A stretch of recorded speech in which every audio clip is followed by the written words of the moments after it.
one.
Child behind.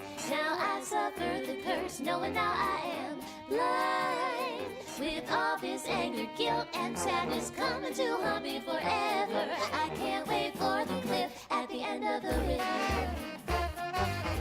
Is this revenge I am seeking, or seeking someone to avenge me? Stuck in my own paradox, I want to set myself free. Maybe I should chase and find before they try to stop it. It won't be long before I become a puppet. It's been so long since last I've seen my son lost to this monster, to the man behind the slaughter. Since you've been gone, I've been singing this stupid song so I could ponder the sanity of your mother.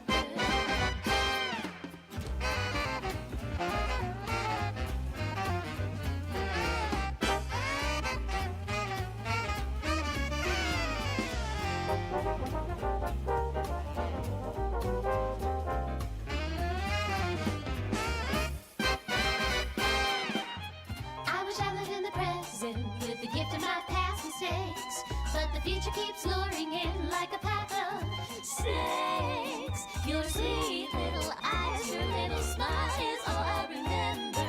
Those fuzzy memories mess with my temper. Justification's killing me, the killing isn't justified. What happened to my son? I'm terrified. It lingers in my mind and the thought keeps on getting bigger. I'm sorry, my sweet baby, I wish I'd been there. It's been so long since last I've seen my son lost to this monster, to the man behind the slaughter. Since you've been gone, I've been singing this stupid song so I can ponder the sanity of your mother.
All right.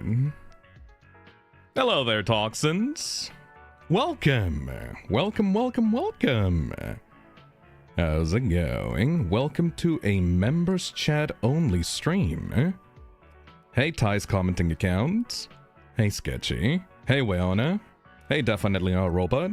Hey, Nightwaker. Purple Max. Idril. Hey, Turtle King.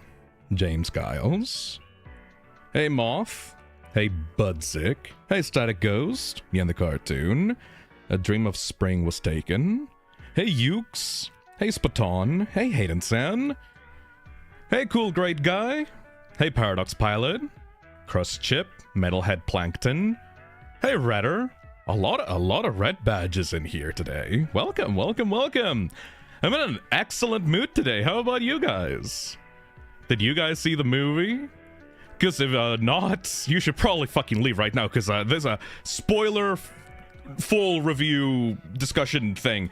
If you want, like, non-spoilers, if you want my thoughts on the movie without spoiling, go watch the video that I did, literally, like, released 2 hours ago. I made a spoiler-free review. But this is full of spoilers. I am not going to be moderating the chat at all for spoilers. So if you're worried about that, get the fuck out. Get the fuck out. Shoo. Now the cartoon says I loved it. No, and I don't care about spoilers. Oh, fuck it. You know what? At that point, if you don't care about spoilers, then come on in and let's have fun, Foxo. Thank you for the 22 months. Hey, yo, sup, Phil? While I'm here, I've got a FNAF-related question since this is a FNAF-themed stream. If you've seen What If FNAF Was Planned From the Start video, what did you think of that? I have not. I don't watch many FNAF videos nowadays. Sorry, but I'm not much into the community nowadays, if you could believe that. Nan the Cartoon says, I loved it. Uke says, I watched the movie 2 days ago. Didn't it literally come out yesterday? How the fuck did you do that, Ukes? Octojoker says, I thought it was fine. Ty's commenting account says, I saw the movie yesterday. I was floored. That could be either positive or negative. I'm not quite sure. James Giles says, got drenched on the way to the cinema and back. Is that a euphemism? I'm just gonna take it literally. Sergeant Gamer says, I saw it yesterday and even got an exclusive poster. Ooh. Hey, Inspections Worth, thank you for the £5. I just got home now, actually re-seeing it. Fuck what yeah! The hell is that? That was my reaction. That was my initial reaction after I finished watching it. I watched it with Nick, by the way. He was supposed to be here, but he got a fever immediately after we finished watching the FNAF 2 movie. So I guess you could say that the movie was literally sick, at least for Nick. So sadly he's not going to be with us today, so I'm going to have to be just yapping by myself and just talking to chat about the movie's quality. But yeah, I was left a little bit shocked by that ending, but otherwise, if you've seen my spoiler-free review video that is on the channel right now, you can tell that I actually came away from it like pretty positively. Hey, Luke Nukem, thank you for the $10. My right, cool stream. I will not watch it. Yet. Bye-bye. Alright, well, don't worry. I'll make sure to timestamp the portions of the stream for you when you want to watch the VOD and stuff. This is gonna be like me being an absolute fucking nerd and just going on about all the stuff that I liked about this movie, just without filter, just without any kind of filter, just complete yap session. Hopefully some of you guys like that kind of content. I don't know, I think I built my entire channel around that kind of concept. Hey, Crystal Gem, thank you for the super chat. Hi, Phil. Hello Won't there. stay here for long since I'm seeing the movie with my partner tonight, so I'll Fair probably enough. scatter in a minute. But I'm excited for it. Hope you enjoyed it. Thank you. If you want to see my thoughts on it, again, without any spoilers, if you're going to go see the movie this weekend and you don't want to get spoiled, please go watch the spoiler-free review that I released on the channel, like today, this morning. Should be this video right here. Right here. It's on the channel. It's on the front page of the channel. Second scripted video of the entire channel, by the way. And it's still fucking FNAF. It's still FNAF. It's still FNAF. I hate it. I hate it. I was supposed to be working on a Deltarune video next. And I procrastinated on it for so long. The second scripted... I don't want to become a FNAF tuber channel, man. I'm not doing this on purpose, I swear. It's just really easy to talk about Five Nights at Freddy's. Because I don't care that much for it anymore, but I know enough about it that I feel like I can give my opinions on it. So, it's this thing of like, it's really easy to make FNAF scripted videos compared to Deltarune scripted videos. Does that make sense? Anyways, if you're here and you're going to see the movie and don't want spoilers, please go watch the spoiler-free review. There is some stuff that I say there just to like set up expectations for you, but I would really appreciate if you watched it at least before you go see the movie, because I pulled an all-nighter to make that video, man. I usually don't get scripted videos out within 24 hours, so hopefully you guys enjoyed that. Make sure to like it and comment on it or whatever helps with the algorithm. Or please, it really helps. The scripted videos really help the channel grow and stuff like that. But they're really hard to make, at least for me. Anyways, hey Hayden San, thank you for the $5. Unfortunately, I cannot stay because I'm seeing it tonight. Fair I'll enough. watch the VOD later. Got my bestie into it and we're cosplaying as Foxy and Puppet. Ooh. Okay. Good luck with that, Hayden San. Hopefully you guys enjoy it. I think that if you're not one of those FNAF fans that is like super stuck up in their like inside of their own ass, if you just go in wanting to have fun instead of like wanting something very, very specific, I think that you'll have fun. I have an entire section of the stream that I want to dedicate to complaining about FNAF fans because of course I do. Because I think that the worst part of this movie was actually the theater experience for it. Because, oh my god, the theater experience that I got for this movie was the most annoying, worst, like, theater experience that I've had for a movie ever. Like, the day one FNAF movie release, theater experience and theater, like, the crowd around you is just the most annoying assholes ever. I'll have to go into detail a little bit more after we're done with the hangout, though. Hey, Elampersic, thank you for the membership. Welcome to the Toxic Cesspit. Welcome, welcome, welcome. If you want to give out your thoughts on the movie and stuff and talk on the stream, this is a members chat only stream, so join the membership if you want to talk. It's better to do that than to have to moderate the chat for these kinds of things, you know? Whenever I get an influx of FNAF fans in my channel, I like to lock it down a little bit so that stuff is like a little bit more chill for the stream, you know? Hey, C Deity. Potential movie for fans but never well adapted. Ooh, that's a take. Thank you for the 35 months.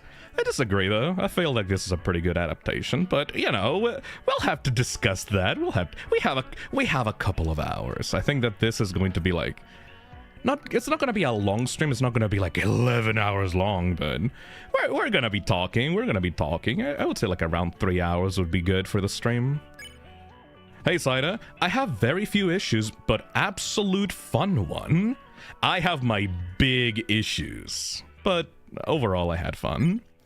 Hey, Saida Ghost. Saw it last night. I didn't hate it, but there was some stuff that I wasn't a huge fan of. Definitely. But I had a ton of fun, so it was a good experience. I think that overall, what's happening with the FNAF 2 movie that did not happen with the first one is that I think that some people are not giving it as much grace as they did the first FNAF movie, because the magic of, oh my god, Five Nights at Freddy's on the big screen, oh my god, I love it, daddy, please, oh my god, big Fazbear on the big screen, like that magic of seeing your favorite thing on the theater is now kind of like gone.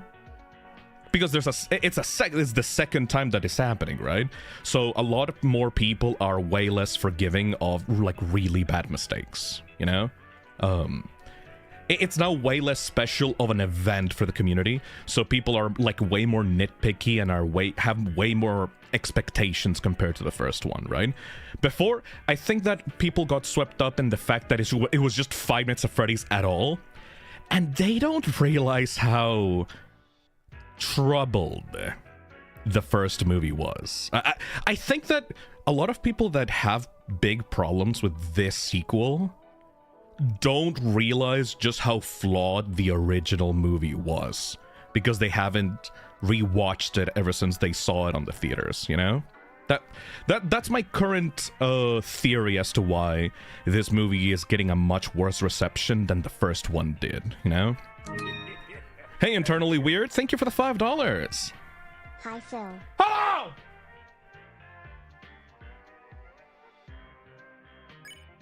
Hey there, Cartoon Let's Queen. see what's in that head of yours. Underscore Fi Smug. Why was that such a specific line from the toy animatronics? I like that a lot. Okay, I have another distinct section that I want to talk about, just to talk about the main villain of this movie. The main villain of this movie is by far one of the highlights that I need to talk about incessantly, because I didn't get to talk about the main villain of this movie in my spoiler-free review. Because it's like spoilers, full-on spoilers. There's so much to talk about with the marionette, or the puppet, or... Can we just call it the puppet? Can we just call it... I know that it's called the marionette, and they set the name marionette over and over and over again. I don't care. Can we just keep calling it the puppet? I know that officially Scott was like, it's the marionette, people. I know that everyone calls it the puppet, but like I'm calling it the marionette. Like, I don't care. It's the puppet. It started as the puppet. It will always be the puppet for me. I mean, in FNAF 3, it's called Phantom Puppet, and then for some stupid ass fucking reason, it changed to the marionette afterward. I don't care, Scott. I know that it's your franchise, I know that it's your decision, I know that it's your characters, but I think that name is fucking stupid, and I will always use the puppet. Hey Mad Z, thank you for the membership. I know the council has made a decision, but that decision is fucking stupid, so I'll ignore it. Hey Toph the dog, thank you for the super chat. Personally, it was awesome. I love the more supernatural vibe with Charlie. Yeah. My theater was packed, and there were even awesome cosplayers next to me. I did see a bunch of cosplayers in my own theater experience. I'm not gonna go into the details of what my theater experience exactly was, because I don't want to give out personal details about my general location, but yeah, there were a bunch of people cosplaying the characters.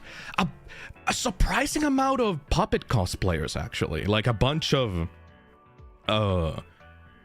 people wearing like goth or like makeup of the puppet, or like really cool cosplays of the puppet. It was really, really, really cool. You could tell they were hyped for Charlotte in this movie, which is I guess the movie delivered on that, you know? Hey Paradox Pilot. 17 months. 2S toxic. Fuck yeah! I got nothing else to say. I don't use these membership thingies for much else. Lamau. Well, you can use emotes on the chat, and also eventually, for next season, next year, we're going to be doing exclusive hangout streams for the Toxic Squad. So I think that you're gonna get more of a use out of that membership eventually. Just, you know, have to prepare for some stuff. I got some good stuff lined up for next season in the next year. Hey Yolololo, thank you for the super chat. Well then, I'd like to suggest it then, well if you want to. It's a pretty cool take on how would FNAF look like if both the gameplay and story were remade, and the animation is awesome. Funnily fucking enough, Yolololo, you know what thing is also if the FNAF story was remade? If FNAF was planned from the start? The movies! Funnily enough, I think that this movie is proving that Scott is using the movie continuity to rewrite a bunch of the mistakes that he made in the original storyline. Like, there are some things in this fucking movie in particular that are very clear signposting for, like, I don't know, 6 movies into the future? Hopefully. It's so interesting, because the FNAF 1 movie was very self-contained, very, very subtle, very, pretty much, I think that Scott planned it. It's probably not going to succeed, let's just do one big self-contained storyline, right? And there was some stuff from other parts of the series, but it was mainly just Easter eggs, right? This movie sets up shit. It sets up so much shit for the future, and I'm like, how are you gonna do that? What? You're gonna plan for that? In like 10 years? Fuck you! I'm so excited. It's interesting. I'm glad that Scott is using the movie continuity to plan out the storyline for the future, and in general just make things cleaner and make things connect together more seamlessly, you know? Hey, Redder. I went to watch the movie with my not FNAF fans' parents and they really enjoyed it. Oh shit. I'm so hyped if they make another movie : if I cry. Fuck yeah! Yeah, no, I will absolutely go see the third movie. They were very obviously banking on the fact that a third movie will exist, by the way. I think, like, that's the thing with the ending. The ending assumes that there will be a third movie. The cliffhanger at the end is, like, egregious. I have not seen a movie end like that in a long time. It felt less like a movie ending and more like the ending to, like, a TV show, or like a, I don't know, the ending to an episode of, like, a TV show like Peacemaker or stuff like that. Like, it literally feels like it's begging you to watch the next episode. But there's no next episode! Because they need to take, like, 2 more years to make the third one! And that sucks, because I like when movies end and have satisfying conclusions, not when they just abruptly cut themselves off at the end. So yeah, that's a big point against the movie, in my opinion, you know? Hey, Aksarat, thank you for the super chat. Thank you, Matsy, for the super chat as well. Hey, Fisnum, saw the movie yesterday in a purple suit and had so much fun. Ooh. But the movie does have issues. It's a little better than the first one. Saw the movie yesterday in a purple suit. Mm. Had so much fun. But the movie does have issues. But it is a little better than the first one. I don't agree that it's a little better than the first one. I think that it's much better than the first one. It's just that everyone is currently running on rose-tinted glasses for the first movie. I said this on my spoiler-free review video that you can watch right now on the channel, but I'll say it again. The FNAF 1 movie is not really as good as you remember it was. The only reason for why people give it a pass is because it was, you know, the first of its kind. But if you compare this movie and the FNAF 1 movie, it feels so much more empty and shallow compared to the second one, you know? But that's just my opinion. Maybe you do genuinely like how the first one is set up, but it's a lot of that movie just feels like a waste of time. Hell of an ending, though. The ending to the FNAF 1 movie is great. It's objectively better than this one's. It's weird. The filler of the FNAF 1 movie is so much more boring compared to what's going on in the second one. The second one is so much more chaotic and full of a lot of stuff that needed way more time in the oven and needed way more a bigger running time in order to balance out properly. But the endings are like complete opposite quality. It's so fucking weird. Watched last night. Wasn't bad at all, but soothing. Yeah, it's not the most perfect thing in the world. Hopefully, though, as long as people are honest about their thoughts on the movie, maybe we can get something even better for FNAF 3. You know, Purple Tangerine? Thank you for the 22 months, by the way.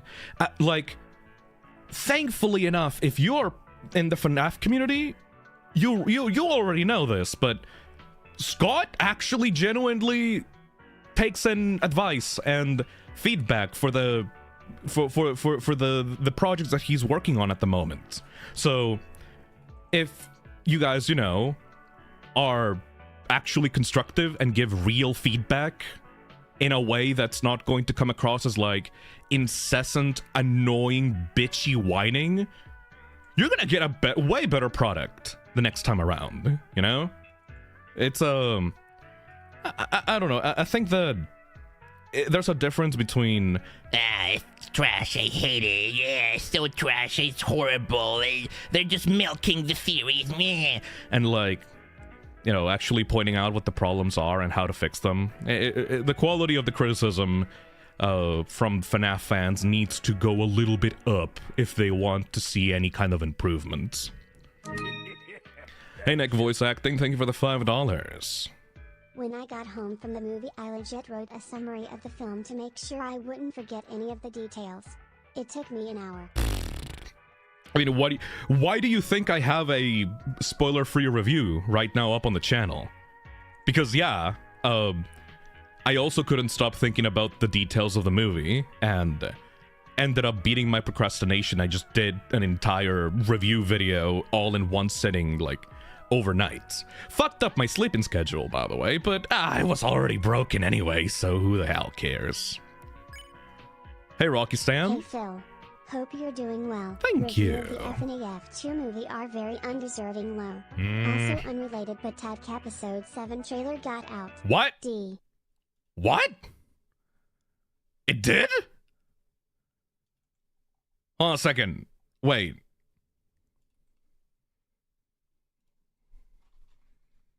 The Amazing Digital Circus.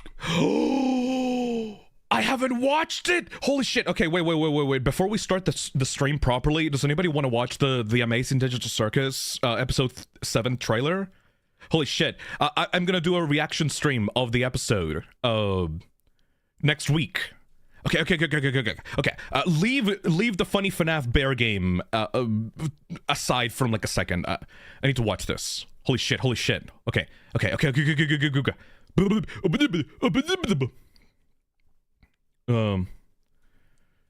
Digital Circus episode 7 trailer. Okay.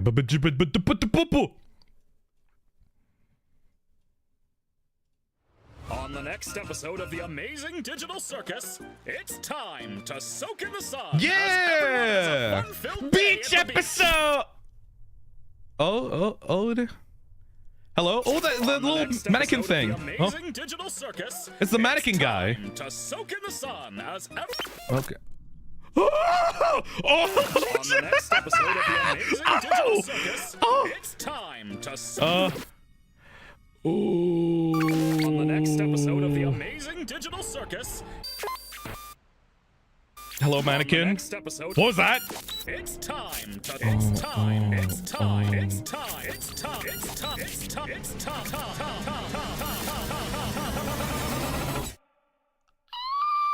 think I found the way to leave. What the fuck was that voice? Yo! What the fuck was that? Hold on. Okay, Jax. Oh God, Jax. Oh, Jax. Oh, Jaxie. Oh, Jaxie. That's Ribbit in the background. He still has pictures of Ribbit in the background. Oh, baby boy, you're so fucked. Jax, we are so fucked. Oh, and it's Kaufmo as well? Were you also close to Kaufmo?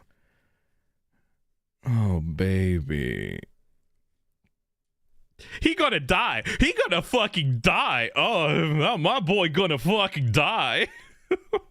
What was that silhouette in one of the glitchiness effects? Kane's office. I've never seen Kane's plays, actually. Yeah, there was a silhouette of something. What is that? What is that? Oh, that's Kane. All right.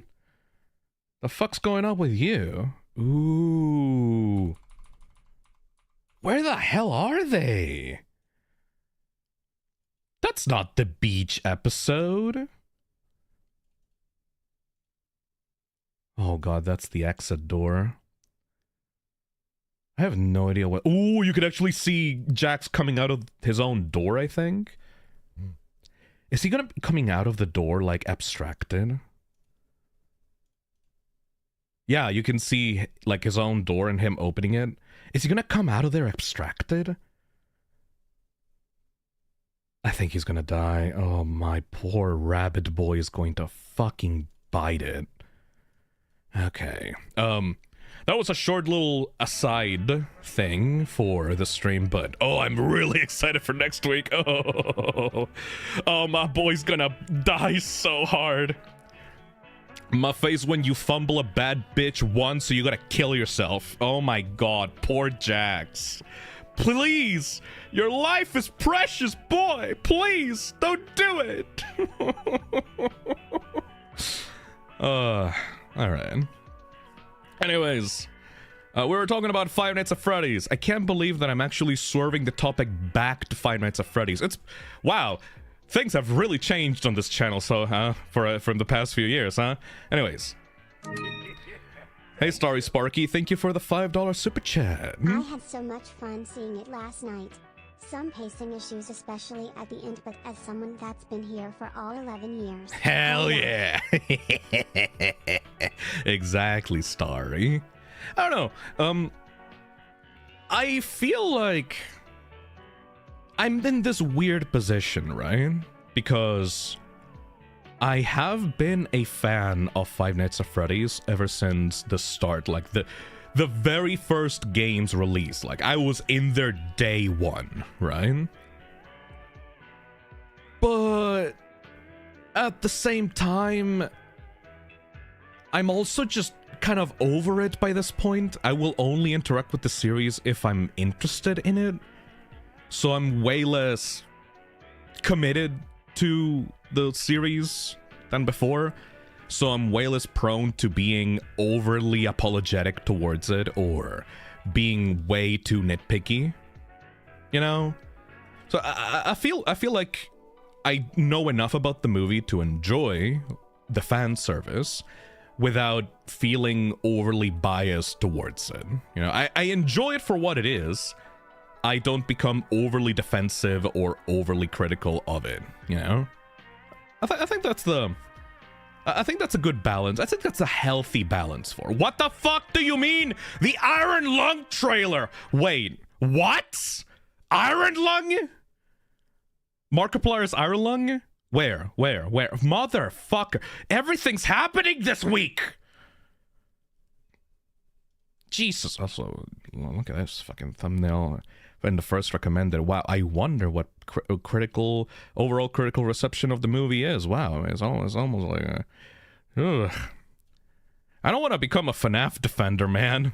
I'm just trying to give out my genuine thoughts on the movie, but I seem like a contrarian because everyone just genuinely hates this movie. It's so weird, you know?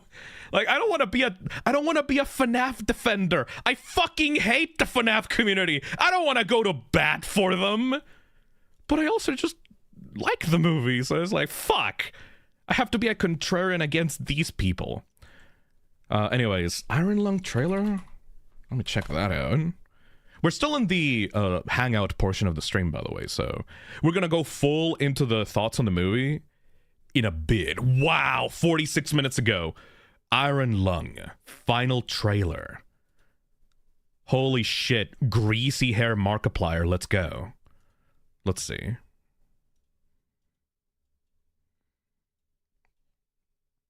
Wouldn't it be so fucking funny if this movie ends up having a better critical reception than the fucking FNAF movie? If the king of FNAF ends up, like, making a movie that's better received than both FNAF movies combined, wouldn't that be fucking funny? Anyway, let's see. What up? What do you got for us, Mark? I see that question in your eyes. Oh god. For what purpose do we remain alone in the dark? Beginning the descent. Cruising depth in roughly 2 minutes. Stand by. I ask myself that very same question. I'm seeing some voltage irregularities on the instrument, so keep an eye out for sparks or flames or anything like that. Why would there be flames? You did test this thing, right? This is the test. Closing porthole shielding. Where's the reason for this quiet rapture? Oh, the set looks amazing. It's just like the game, actually. Too few to rebuild, too many to feed. You're the first one down. All we have are surface scans, that's why you're there. Well, one of the reasons. Oh. Are they actually going to show the outside, or is it going to be exclusively inside the iron lung? Ooh. Can we just agree this is important? Food, air. We need this, not just the COI, all of us. We need this. There aren't enough of us left to be throwing lives away, but there is too much at stake not to take calculated risks. Ooh. You don't understand that. You don't understand that. I just want to live. Is that so wrong? Okay, hold on. Why doesn't anybody else want that? Okay, hold on a minute.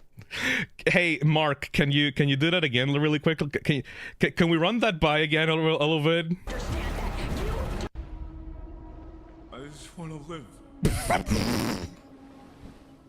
Is that so wrong? Okay. Why doesn't anybody else want that? Okay.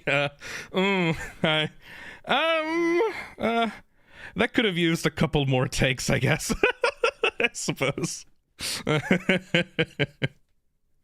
I guess I'm way too used to the way that he talks, so like that kind of came off as a little goofy instead of like dramatic. We'll see how the acting goes, I guess. I don't know. I never pegged Markiplier for like a super serious like film actor or movie star, so well, we'll have to see how he does with this one. Okay, that's well, we'll see. I'm interested. I'm probably not gonna make like a full-on video review thing for it unless I have a lot to say about it. I don't know. I enjoyed Iron Lung when I played it on stream. He was pretty good at In the Edge of Sleep. I have not seen that one. Anyways, let's continue through the super chats. We're just turning this stream into a fucking movie/show review discussion at this point. I don't fucking know. Hey, remember when you guys wanted me to focus on talking about Five Nights at Freddy's? What's up with that, assholes? I'm talking about FNAF. You fucking focus on FNAF now. God damn you. Nah, it's alright. Hey, Miss Creation, thank you for the $5. If you were forced to play one for eternity, or play FNAF 2 game or SB. Ooh. I mean, that's tough, because FNAF 2 would be literal non-stop chaotic torture.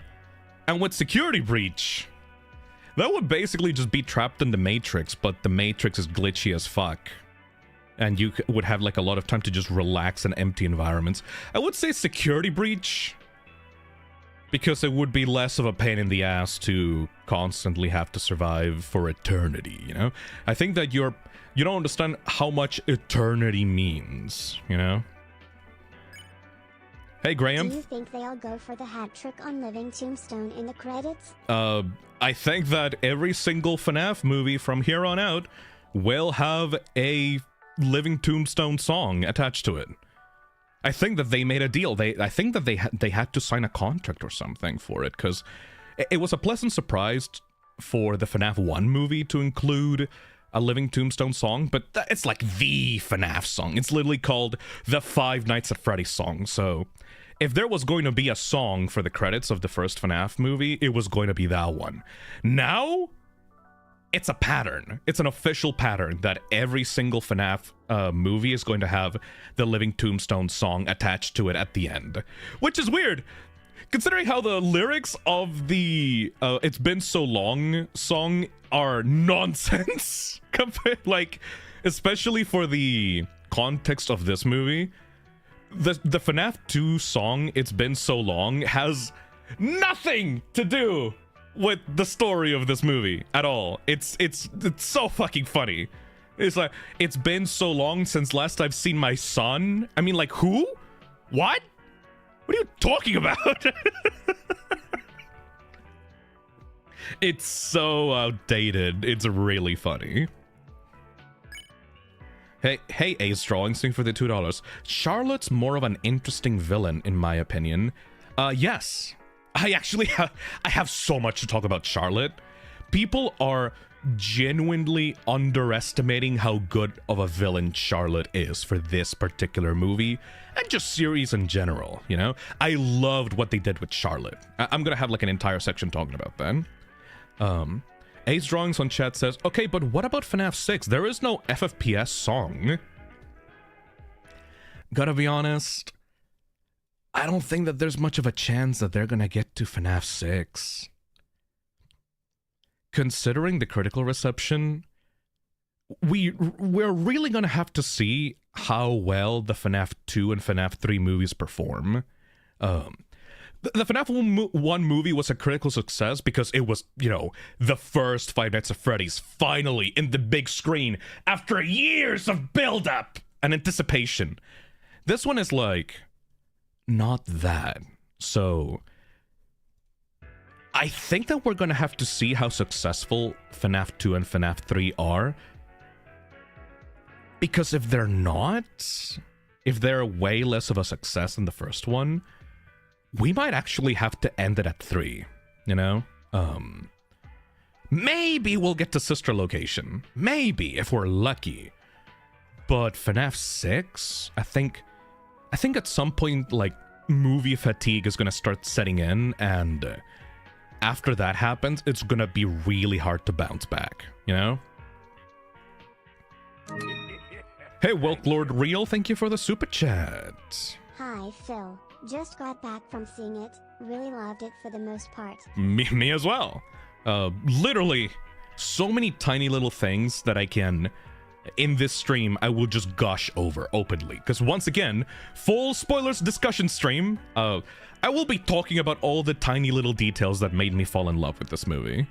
I know that they're very small and they're not, you know, things that overall make a movie quote-unquote objectively great, but it just tickles this part of my brain that I'm like, oh, I like that bit. Oh, I like that bit. And I'm like a little kid, like picking apart their favorite candies and like a bowl of candies, like, Oh, I like that bit. I like that bit. Oh my god, this one is cute. I like this one made me laugh. That's what made me enjoy this movie. It felt like a candy bag of goodies. Now, obviously, if you want something a little bit more structured, a little bit more generally good, I guess this one is not for you, but it's just like the tiny little moments that make me smile that made this movie worth it for me, you know? Hey, Jay-Z Gamer, thank you for the $5. A part of me wants Scott to just finish the 3 and then go all out scary with 4 and others afterwards, since they are considering continuing if success. Oh, just make FNAF 4 like a psychological horror movie? Just fuck it? Make it Skinamarink? Imagine, have any of y'all seen Skinamarink? Can you imagine going 3 for 3, FNAF 1, 2, and 3, making them like really weird, goofy kid horror movies, right? Like they're very standard for kids horror movies, right? Not really that spooky, not really that scary, just full of fan service and stuff like that. And then suddenly you get to FNAF 4 and it's like Skinamarink. Like it's analog horror, super fucking creepy, genuinely terrifying, and like traumatizing of a horror movie. Like it's just completely 180 degree on the mood. That would be so fucking funny. Because you would be on the 4th movie of the series, and then suddenly you get Nightmare TV MIA, like, fuck you, R-rated horror movie. Like, live child torture scenes in the middle of this relatively goofy adventure horror series. Oh, it'd be so fucking good. If Scott had the balls to do that, I would respect the shit out of him. Hey, that Rift person, thank you for the super chat. Puppet with the Elder Mimic hands. Have you fucking... Oh god, the shit that they do with the puppet in this one is so cool. I need to wait until I get to that part of the stream to talk about it, because otherwise it will be nothing. I will talk about nothing but that for like an hour straight. Hey Ayato, thank you for the membership, and thank you Nicholas for the membership as well. Thank you as well for the real miscreation for the $5. To me, it kind of feels like Scott is trying to redo the novel trilogy, as this movie feels a lot like the Twisted ones. I've seen some people say that, but is that true or not? I haven't read the FNAF books. To me, it kinda feels like Scott is trying to redo the novel trilogy, as this movie feels a lot like the Twisted ones. Is that true? I genuinely haven't seen anything about the original FNAF book trilogy. Hell, I have not read a single word off of any of the FNAF books. Saida says, the first movie already had a lot of similarities to the Silver Eyes. I mean, what's the thing that makes it like the Twisted ones? Because again, I really have no point of comparison for that. Yes, they adapt the movies on the books. Just a book trilogy? Yeah, that's the first 3 that they did. The ending was similar? Huh. Well shit, no wonder I dislike the ending. The robots roaming around. She possessed Vanessa. Unless Charlie possesses a robot that was secretly built by Henry that looks like she could look as an adult, I don't think so. I don't know. The book trilogy, I just never paid attention to it, even as like an OG fan. It just didn't really feel like something I would be interested in, you know, so I guess I can't really talk about the similarities to the books, personally. Hey Mason, thank you for the $2. I don't like the idea of there being 2 mics. I do, 'cause I think that giving this mic the Afton backstory would be kinda fucking stupid, in my opinion. I don't know, I like the Mikey that we got for the protagonist role of this movie. But I think that making him the son of Afton would be kinda dumb.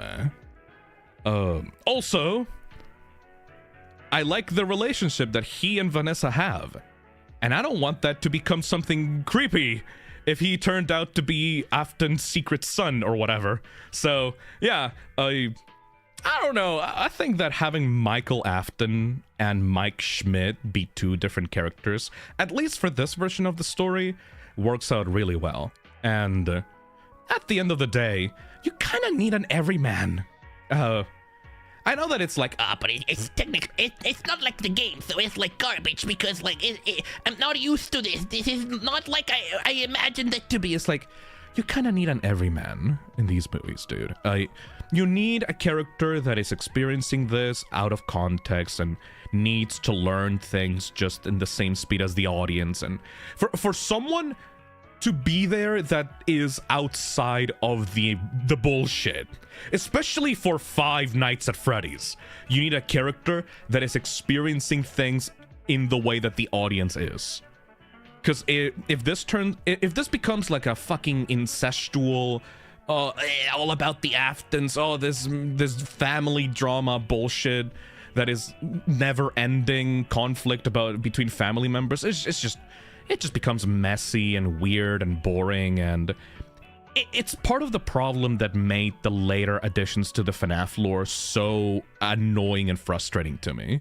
So, taking Michael, the Afton child, and sectioning that off from the protagonist and making that its own character, I think it works. I think it genuinely works. Now, the portrayal of the character himself, that's a different story. Because he looks like a fucking incel. He looks like a fucking incel. It's so weird. He's got that like Peter Parker cut, but he looks like 40 years old. So it's like this 40-year-old incel that kind of still has the haircut of like a high schooler. Like Bully Maguire ass motherfucker. Yeah, exactly, Weona. Like, he looks like Voldemort incel. I don't know how to explain it. He looks like he never got out of his family's home. Like, he got bullied in high school, and that's why he has to bully children for the rest of his life, because he's like filled with incel rage or some shit like that. He looks, yeah, Toph the dog says he looks constantly devious. He looks like he does the Megamind like DreamWorks stare 24/7. He looks so fucking stupid, but I guess that's a good way of differentiating him from Mike, you know? Sadly, he will never be like his daddy. He's got like 2 scenes at the beginning and end of the movie, and he's not a good antagonist at all. If he was the main antagonist of this movie, it would have been a fucking disappointment. I'm so glad that Charlotte was the main drive for the entirety of the movie, because little Michael Afton here is a shadow sitting behind his father. Like, he barely fucking matters in this movie. The devious Daniel looking ass. Yeah. Hey, the real miscreation. Thank you for the super chat. Again. And FNAF in the same sentence. It'll have to end eventually. I forgot to say, play PVZ DLC mod. Trans rights. Trans rights. Thank you, Adventure Arcana, for the 6 months. Thank you, Cold Cola, for the 23 months. Hey Phil, just wondering, do you plan on in the future to react to Vita Carney's season 2? Yes, literally next week. If you want the full schedule for next week, on Thursday, we're going to be watching the Game Awards. On Friday, we're going to be reacting to the Amazing Digital Circus episode 7. Then we're going to be watching Vita Carney season 2, and then we're going to be re-watching the Walton Files. So, get hyped for that next week. I still need to make the thumbnails for that, though. Hey, Ultimate Nick. Have you talked about the teacher in the crowd yet? No, we're still in the hangout portion of the stream, Nick. We haven't technically talked about the movie much right now. I'm just reading off the super chat before we begin. Don't worry, we're about to end, though. Thank you. Hey, Logan. About to go watch it. We'll see the VOD. Have fun. Hell yeah. Thank you, Logan. Thank you for the 24 months. And thank you, Bill Doherty, for the 5 months. The first movie gives me such a feeling that I can't get the same from the second movie, but I hope that doesn't feel like him hating it. It was SM better. You know what that sounds like to me, Bill Doherty? I think that feeling is called novelty. I think that it was because everyone was so looking forward to the first movie being a thing for 5+ years, and everyone got kind of swept up in the hype of it all, you know? And this one, it's much less special. Not because it's worse, but because it came after the first one. And I don't really like that can be used as a point against this movie, because if you take both movies out of context from their release and you compare them against each other, this one is so much better. In my opinion, this one is so much better. Hey, Waker, thank you for the $2. Puppy Chapter 5 trailer is also out. Shut the fuck up! Oh my god, really? Wait, We got Digital Circus Episode 7 trailer, we got Iron Lung trailer, and we got Poppy Chapter 5. What the fuck? Why is everyone trying to eat FNAF 2's lunch? What the hell, man? Alright, fine, I'll watch it, I guess. Jesus fucking Christ. Oh my god. I'm not throwing shit at you, by the way. Nightwaker. I'm just saying, why did everything come out today? Everything come out today. Christmas came early. Exactly, Castar. All right, Poppy Chapter 5 trailer. Let's see what the fuck is going on today. All right, let's see. Welcome Home. Poppy Chapter 5 cinematic trailer.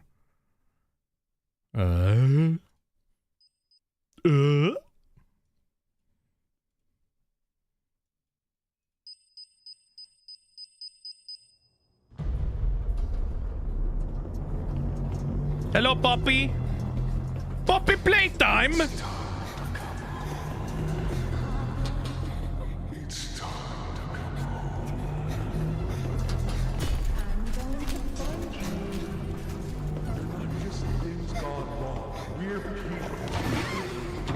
The fuck was that?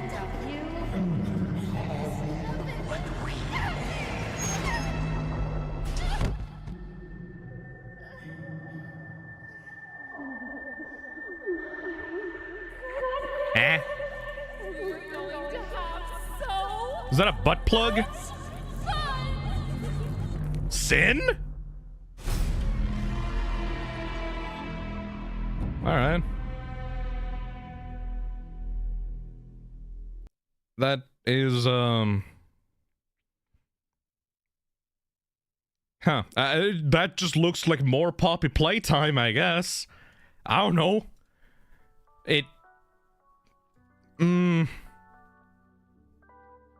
Not really sure what else to say about that. That one doesn't really inspire much excitement to me. It just looks like more Poppy playtime.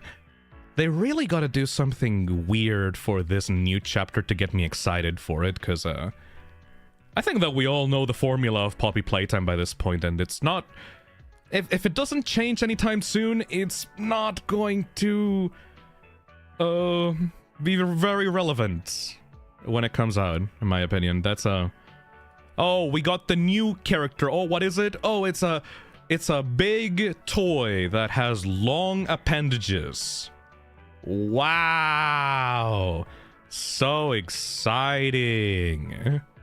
It's not like this hasn't happened already 4 fucking times over. Oh yeah, whatever. I'll probably still play it when it comes out. I'll give anything a chance at this point. I've lost my dignity at this point. I'll give anything a chance. Hey, Kitty Demon. Just dropping by to say hi. Can't stay since I haven't seen it yet and want to avoid spoilers as best I can. Thank you. Going on the 15th, though. Fuck yeah, Kitty Demon. Good luck with that. Hopefully you'll enjoy the movie as much as I did. Thank you. Hey, that rift person? Questions. Who did Wayne Knight dirtier? The Dilophosaurus or Chica? Also, who deserved it more? Dennis Nedry or Mr. Berg? I have no idea what any of that means. Wait, hold on. Oh, you mean the character, the victims in this movie? I hated the fucking teacher the most, I think. Good question. I think that the teacher was my favorite victim in this movie because he was a fucking asshole in the... I liked the very obvious horror movie victim that is going to get brutally killed off for being mean to the main character.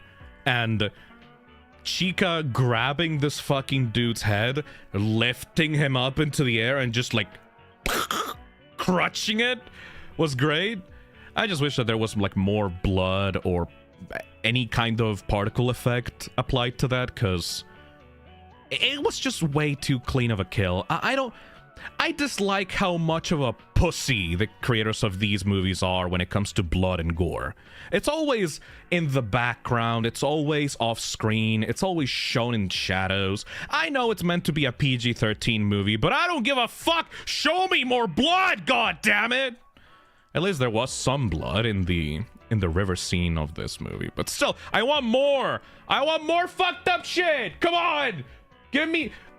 I would have been happy if, like, he crushed his head and then you could see, like, blood spurting out on the floor or something. I don't know. Give me a little bit more. Just a little bit more. I sound like a psychopath saying that, but I want that blood. I want those guts. Come on, give it to me!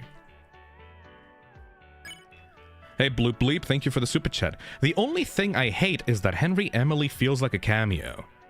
I mean, yeah, he was a cameo.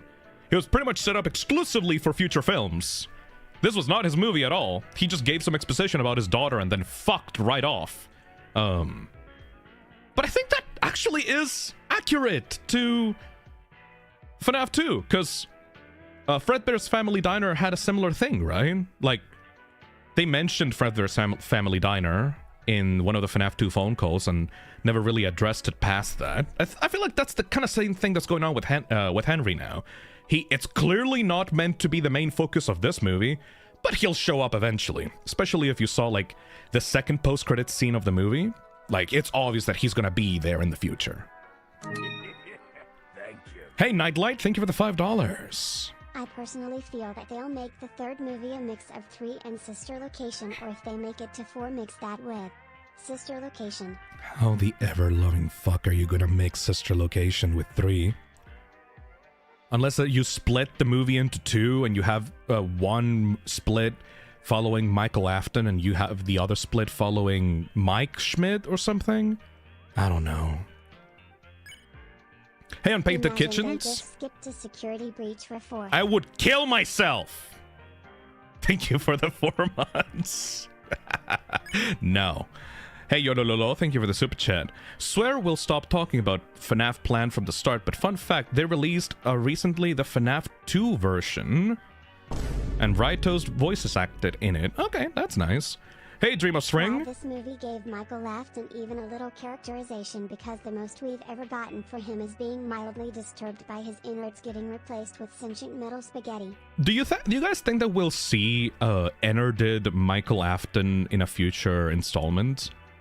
Like, we'll actually see a purple-skinned, barely alive motherfucker as, like, the protagonist of one of the movies? I wouldn't mind that.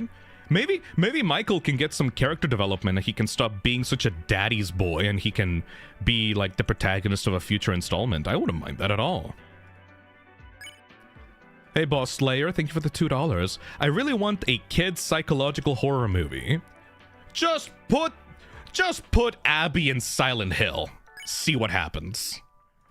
Hey, Mr. Helpy, thank you for the super chat. Your review of the second movie was probably the best I've seen in a while. Oh, thank you. I really appreciate that.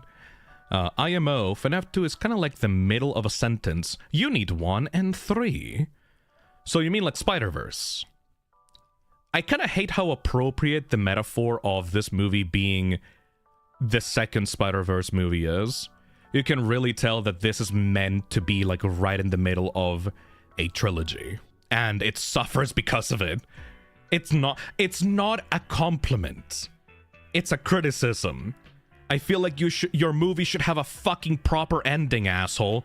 You should not leave it off for the third film to make your ending. That sucks. I'm not even giving this movie shit for it. I'm giving every other movie that does this shit. I also hate, well, I don't hate the movie, but I also dislike that part of Spider-Verse as well. Give it a proper conclusion. Don't just do a to be continued in the next few years. Please stay tuned. Fuck you, I hate that. Shut up. Hey, Yornan, thank you for the £5. Just finished the film. I thought it was great. I pray we get a third. Folded hands emoji. Folded hands okay, emoji. wait. Folded hands okay, emoji. wait. But you say you pray that we get a third. I thought that the third one was already confirmed. What the fuck? Chad, I thought that it was confirmed that we were going to get a third one. Like This movie's ending is a screaming cliffhanger. What do you mean a third movie is not confirmed? What? What? It is confirmed, ignore that guy. Okay, wah. Okay, good. Fuck. Cause can you fucking imagine if this is the final FNAF movie? Oh my fucking god. Yeah, no. The reason for why I'm not mad about the ending of this movie is because we're pretty much gonna get a third one guaranteed. If there wasn't a third one, this would be stupid. Can you fucking imagine? I'm sorry, guys. The critical reception was so fucking bad. Nobody went to see our movie, so we don't have budget to make a third one. Sorry. I guess that's it. Please look forward to Secret of the Mimic 2, Mimicking Harder, now on Netflix and HBO. It's like, what? No, what the fuck? Hey, Plush Bro, thank you for the membership as well. Thank you, Shy Mike, for the $5. I don't like the idea of Millhouse having two mics. Millhouse? Thank you. You mean Blumhouse? What? I don't like the idea of Millhouse having two mics in one FNAF movie. Millhouse?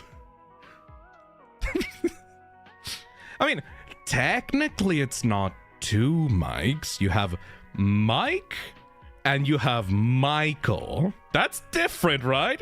That's like you have Steve and Steven. They're two completely different characters. You know, just like the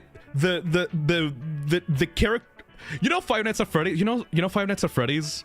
The series that has the distinct individual different characters, Jeremy Fitzgerald, Jeremy, and Jeremy. You know those? You know the series that has 4 fucking different people called the same thing? Hey, Sergeant Gamer. Emo Michael Afton, emo fucking Michael Afton. Evil fucking emo Michael Afton. You know what's so fucked about Michael Afton in this movie? His haircut actually is accurate to his sister location sprite, though. Like, he actually looks like the sprite. For real. They got him accurate. Mr. Helpy, thank you for the super chat. Early FNAF hit really hard because of the unrelated characters. Makes it feel like a real event and that actually impacted people. Just a thought. I didn't think about it that way, actually. I just hate the side characters because I think that they're pointless. But I guess you could kind of see it that way. But for a first movie in a trilogy, it did feel kind of a waste to have so many side characters. I did like Doug, though. Doug was pretty cute. Hey, Nightwaker, thank you for the $5. I don't mind Michael being a villain, but I feel like we needed more explanation/context for him. Where was he during the first movie, for example? Fuck you! That's the explanation that you get. It's so funny because you're super right, by the way. Because you can definitely tell that they did not think about FNAF 2 at all in the context of the first movie. Hey, Vanessa! What's up with, your secret brother that you didn't tell me about that has my exact name? Or, the whole ass other pizzeria that also has haunted ass ghost children in it? What do you mean you neglected to talk to me about all that shit? What do you... Michael's reaction in this movie is so funny, because he's an everyman, and he doesn't have any context for the pizzeria stuff. So it's like, what do you mean there's a whole ass other pizzeria that came before this one with like sci-fi looking motherfucking robots with a whole ass different child murder that took place in there? Plus...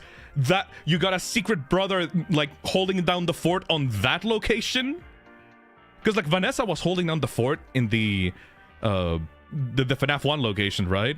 And then you got the secret Afton kid, the neglected Afton kid on the other location yucking it up with Charlotte for like what, a decade plus? Man, this movie series is fucking dumb. Eclipse Durgan, thank you for the super chat. Again, I'm sorry, but make this 1,264 videos now. Fuck yeah. I don't even have that many in my channel. Hey, Devin Nuts. Just I get the DVD. Is this movie gonna come out on DVD? I'm not sure. Hey, Nightwaker, thank you for the $2. I love the aunt lawyers had a quick cameo. I love Doug. Doug should be in every movie, especially FNAF 4. Hey, Toff the dog. Phil, you sound like a vampire. Are you one? Am I, though? I do not know. Maybe you should get your neck closer to my teeth and find out. Hey, The Real Miscreation, thank you for the $2. If FNAF 3 is like the fourth closet, it'll be decent. I have not heard many good things about that book, so I don't know about that one. Just like the games. Just like the games. Just like the games, FNAF 2 is chaotic and unfocused and disorganized and probably rushed compared to the development of the first movie. Yes. Hey, I Ho-Weeb. hated the first movie because it forgot that it was a movie about a game where animatronics stalked you. This one at least spent time on that. That's what I'm fucking talking about! You hit the nail on the head. That's exactly what I'm fucking talking about. This one actually put focus on the things I wanted instead of like, I have trauma, my brother got fucking killed, I'm so fucking sad. Anyway, I'm gonna go sleep. Do you know about dream theory? I'm gonna sleep for the entirety of the fucking movie. Actually playing the game, looking at the cameras and guarding against animatronics. Oh, who gives a fuck about that, right? I'm just gonna sleep. I'm gonna be a sleepy boy, and I'm gonna be repeating the same fucking thing over and over again in the forest because the crew got permission to film in this forest for like one day, so we had to film half of the movie's runtime in this one fucking cheap-ass forest. Oh, you couldn't even get, like, okay, I'm mad about that, because, like, why a fucking forest? Why? Couldn't you know, film it inside of the pizzeria? Couldn't Mike have lost his brother, you know, in the actual pizzeria? Why the fuck did Afton kidnap a random kid in a forest picnic event thing? Like, why? Literally fucking why? You could have just reused the set that you already had, and it would have made more sense for the story, because then Mike would have been actually tied to the location. Like, what? Literally, why the fuck was it a forest? Because it was spooky? Because it was cheaper to film in there? Anyway, yeah, I have my issues with the FNAF 1 movie. It was neat. It was alright. But the whole dream sequence bullshit, it was just completely detracted from it, in my opinion. And now that we have the FNAF 2 movie to compare, yeah, no, I don't see why people are saying that the first one is better in any capacity. Hey, Burning Bad, thank you for the $2. Can't watch the stream. Going to go see the movie. Good luck, my boyo. Hey, Gabby the Clown, thank you for the 2 months. What did you think about... What did you think of Marionette and Golden Freddy kinda swapping roles? I thought it was interesting, _5blobcorn. Sorry if you already talked about it. I mean, we're still in the hangout portion of the stream. I'm still just responding to super chats. But I would say I very much enjoyed the way that the Marionette was portrayed in this movie. Because, oh my fucking god, she was so angry. She was so pissed off. Like, it was an actual pissed off ghost. And I felt like the ghosts of the first movie were just, you know, way too innocent, way too kind, way too, I don't know, chill. I very much appreciated Charlotte's like non-stop infinite crash out on this movie. It's it made this movie so much more, have so much more stakes than the first one. Because like the first one is like the animatronics barely wanted to kill Mike, honestly. It felt like if Mike just kind of talked to them a little bit and sorted things out with them, they would have been just chill. But with this one, Charlotte just wants to fucking kill. Charlotte just wants to kill. And I'm a big fan of that because it makes the puppet threatening. It makes the action more not believable, but more have higher stakes. It makes the animatronics more threatening, and in general, it gives the antagonist something to do rather than just be a spooky ghost kind of just hanging around in the pizzeria, you know? Charlotte's goal of, I don't give a fuck, I'm gonna kill every single fucking adult in this town, fuck them all, they all need to die, is it's so cool. I love the puppet, I love the marionette in this movie. If anything, I would say I prefer the way that the marionette is described in this movie compared to the games. In the games, I don't know, it feels like the marionette being this protector, this kind protector of children that wants everyone to move on and go on into a better place. It's kind of wasted potential, honestly. The marionette has such a creepy-ass fucking design, and the concept of a marionette that can control and manipulate other animatronics to do their bidding, that is a much more evil fucking character design compared to Golden Freddy, you know? And the movie leaning into that and making Charlotte an actual villain fits so much more. It fits so much more with what I personally wanted from the puppet. And I guess this is something that I don't know, fucking know. People will clip this and then share it around or something, and whatever. Anyway, just a little quick thing to explain why I loved the puppet in this movie so much. The whole deal with the puppet, and the puppet being the main antagonist of this movie, and the puppet controlling the animatronics in this movie, is pretty much one-to-one exactly what I wanted to do with FNAF Plus. The whole idea of this child that got killed by this child murderer in the back of the pizzeria, and then the child being so fucking mad about it that it's forcing all the other characters into taking revenge is extremely compelling to me. Now, obviously there's some differences. For example, in my version of the idea, at least, the puppet did not want to kill every single child, but the puppet wanted to befriend other children by taking them in and turning them into more of itself. So they wanted to forcefully have children from the pizzeria stay in there forever by turning them into the animatronics and then being able to control them. Essentially, instead of being rageful towards adults, it's more of a, I feel so lonely, I feel so ostracized, nobody wanted to be my friend during while I was alive. So now that I have the power, I will forcefully make other kids be friends with me, and I will be... This will be our playground forever, you know? And the adults? Fuck the adults! They killed me! Fuck them, I hate them! That kind of thing, you know? So, yeah, I wanted to give the puppet a lot more of a villain role in FNAF Plus, and I am just so glad that this movie took that opportunity. It felt like a dream of mine. It felt like I was being fucking gaslit when I was seeing the movie, and I was like, oh, they're literally doing the thing that I wanted! Fuck yeah, dude! I'm so happy about it. Even the thing with the remote control stuff. I had like an entire phone call in FNAF Plus talking about how the animatronics weren't allowed to roam around freely during the day, and if they wanted to control them, there was like a remote control system.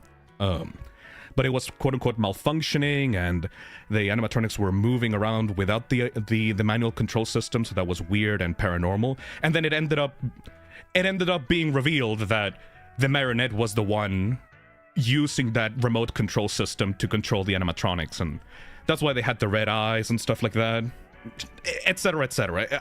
I barely remember the details anymore because it's been fucking years, and I don't have the design document with me anymore, but the whole thing was every animatronic was built in with remote controls, and the puppet used those remote controls to take over the animatronics and force them to do stuff against their will.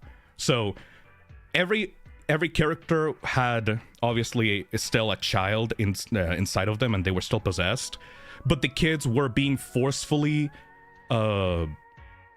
compelled to do horrible things against their will. So most of the souls inside of the animatronics were innocent, except for this one evil child. You know? Phil, the chat is frozen on stream. Oh, why is that? Why is that a thing? Hold on. Why does that keep happening? There we go. That should be in. Anyways, the whole thing with the toys and the prototypes having a remote control system that could be bypassed and could be taken over by an evil spirit was straight out of my dreams and my plans for my own FNAF fan game. So I am so happy to see it live on the big screen. I guess I'm massively biased towards this take of like this interpretation of Charlotte, because it's literally what I wanted to do. It's literally what I wanted to do, and I feel so vindicated because of it. Because it's exactly what I thought the puppet could have been if more emphasis was put on the puppet as an antagonist, you know? Hey Foxy Gamer, thank you for the $5. Back from the movies, me and my dad enjoyed it better than the first movie, but does have a worse ending, unfortunately. Yep, I think that is the overall popular opinion between like FNAF fans that have a brain and are not like mindlessly praising the movie, you know? Hey Rift Person, thank you for the $5. Still a better midpoint than Halloween Kills was to its trilogy. Added more of everything except a body count. Yep. Thank you, Fartface, for the $5. Just left the theater. I absolutely loved FNAF 2. It owns the campiness like a Chad.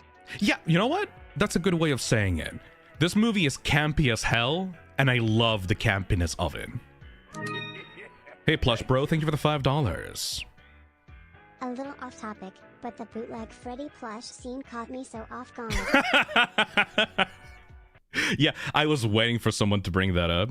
If no one was going to bring it up, I was going to bring it up as well at the start of the discussion. But, dude. The bootleg Freddy plush, like having a little speaker inside of it and going...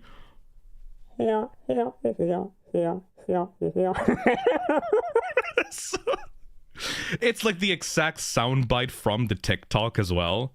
They probably had to get permission from the influencer that made that original TikTok, but it's just like I want a plushie that does that. Can we get an official plushie that has like a speaker inside of it that does that? I mean, Fangamer did the same shit with Spamton. Why couldn't FNAF get one of those? I want the bootleg, the official bootleg Freddy plush with the stupid fucking horror sound effect inside of it, please. It would literally sell like hotcakes. It would be great, please. It's not, everyone on the theater when that happened like rioted. Like it was so great. Everyone got the reference immediately, and it wasn't even lame. Like I think I would personally equate it to that scene in the first Sonic movie where there's this crazy homeless guy showing a picture of Sonic, the badly drawn Sonic picture. Because even though it's a reference to something from the internet and like a meme from the internet, it's also a joke that can stand on its own. You know, it's just a stupid little funny small bit that makes me smile without it being overly obnoxious about being like, hey, do you recognize this? You see this reference? Remember this reference? Like, it's not a reference that's going to go bad within a few years. It's just this small little funny thing that I adored personally, you know? That's my opinion on it. Thank you. Hey, Nightwaker, thank you for the $5. Don't forget that this movie also gave us Jeremiah. What? Which Jeremy is short for. Wait, who? What? Wait, what? Who? Who's Jeremiah? Oh, did we get a fifth Jeremy? Mike's friend? Oh, I forgot his name completely. Hold on. FNAF movie Jeremiah. Yo, dude, yeah, the one from the guy from the first one that helped out Mike. Oh, he's called fucking Jeremiah? Are you kidding me?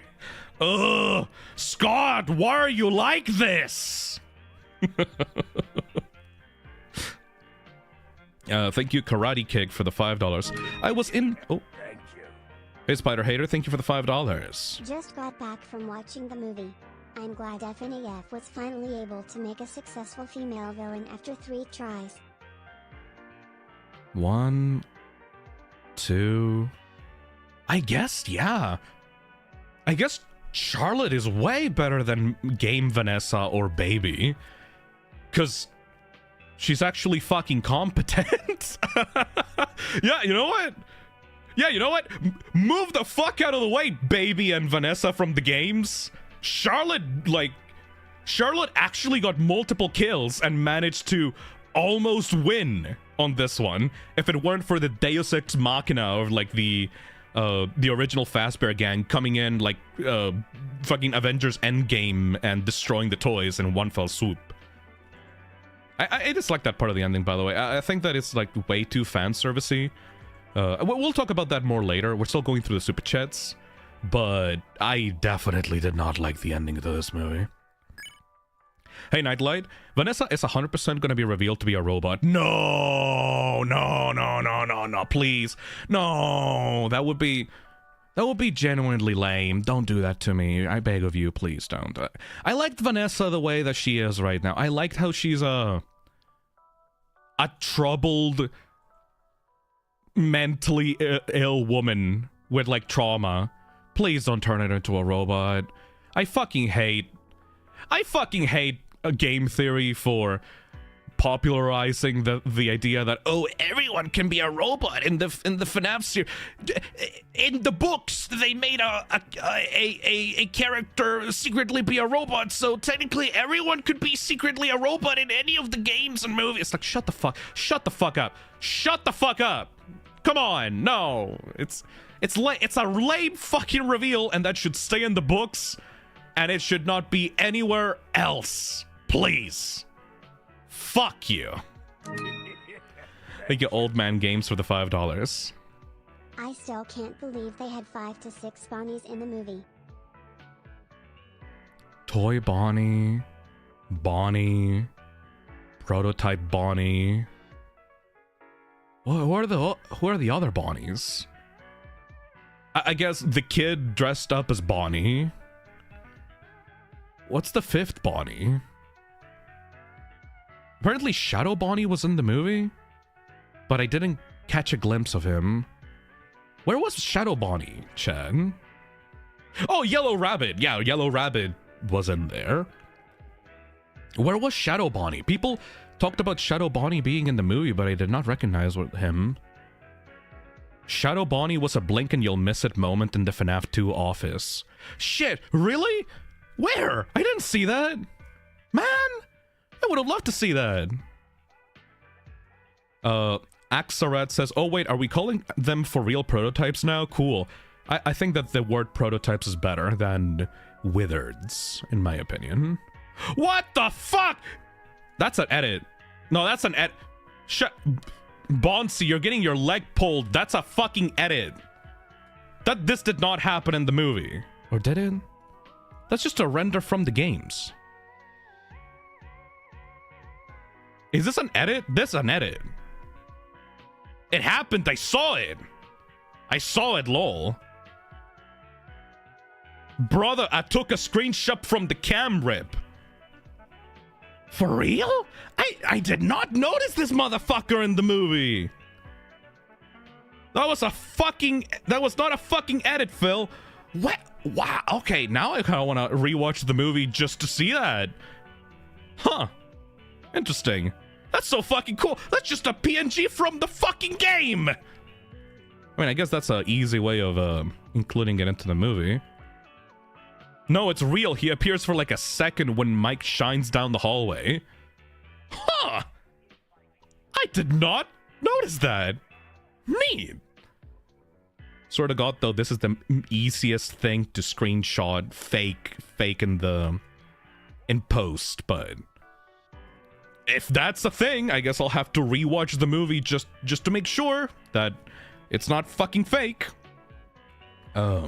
Nicholas says, Fisdom, did you see the candy and pop goes in the arcade cabinets in the beginning? I saw the candy one. I did not see the pop goes one, though. But it makes sense if they were, like, right next to each other. Huh. Was T-Jock referenced anywhere? Probably not, because I don't know how that would make sense. I saw candy, yes. I saw candy. I did not see Pop Goes, though. It's in the same scene. Oh. Bonsi on Discord DM. Ooh, yeah, it's so obvious! Yeah, shit, they were right next to each other. I was just looking to the left. Yo, that's so good! Oh, look at them! Candy Fishing, Candy's Fishing, and Pop Goes Adventure. And Freddy and Friends is also there. Oh, yo, that's FNAF World! Yo, that's FNAF World! And like, straight up just Pop Goes Arcade, like the actual game. And I think that this is one of the minigames from Candy's 3. I don't know, it's been a while since I've played Candy's 3. Yo! That's great, man! That's a great way of adding the fanverse stuff into the movie without, like, making some weird multiverse thing happen. That's lovely, man! Also, the art for these arcade cabinets is also really cute. Fuck yeah! Hey, Baron, thank you for the $5. Silly Scott simply forgot the first rule of movie making, using your Scrooge McDuck-esque fortune to bribe the critics. Excuse me, Princess, for not putting a elevated horror metaphor about millennials in my new horror movie. Wah, oh, the critics hate the movie. That means that it's bad. It's like, I hate how much of a big deal people made of the low review score. Because at the end of the day, gotta be honest, I don't fucking trust Rotten Tomatoes for shit.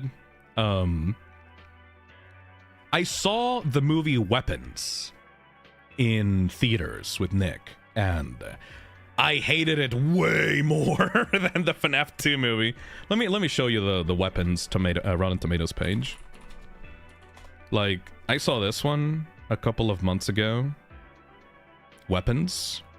93% on Rotten Tomatoes, 85% audience review, and nah, that movie was I don't like that movie. It felt like it took itself way too seriously until the end, where it just gave up and turned itself into a comedy. It just did not land well at all for me. There was a scene in that movie where it was just a bunch, like a big metaphor.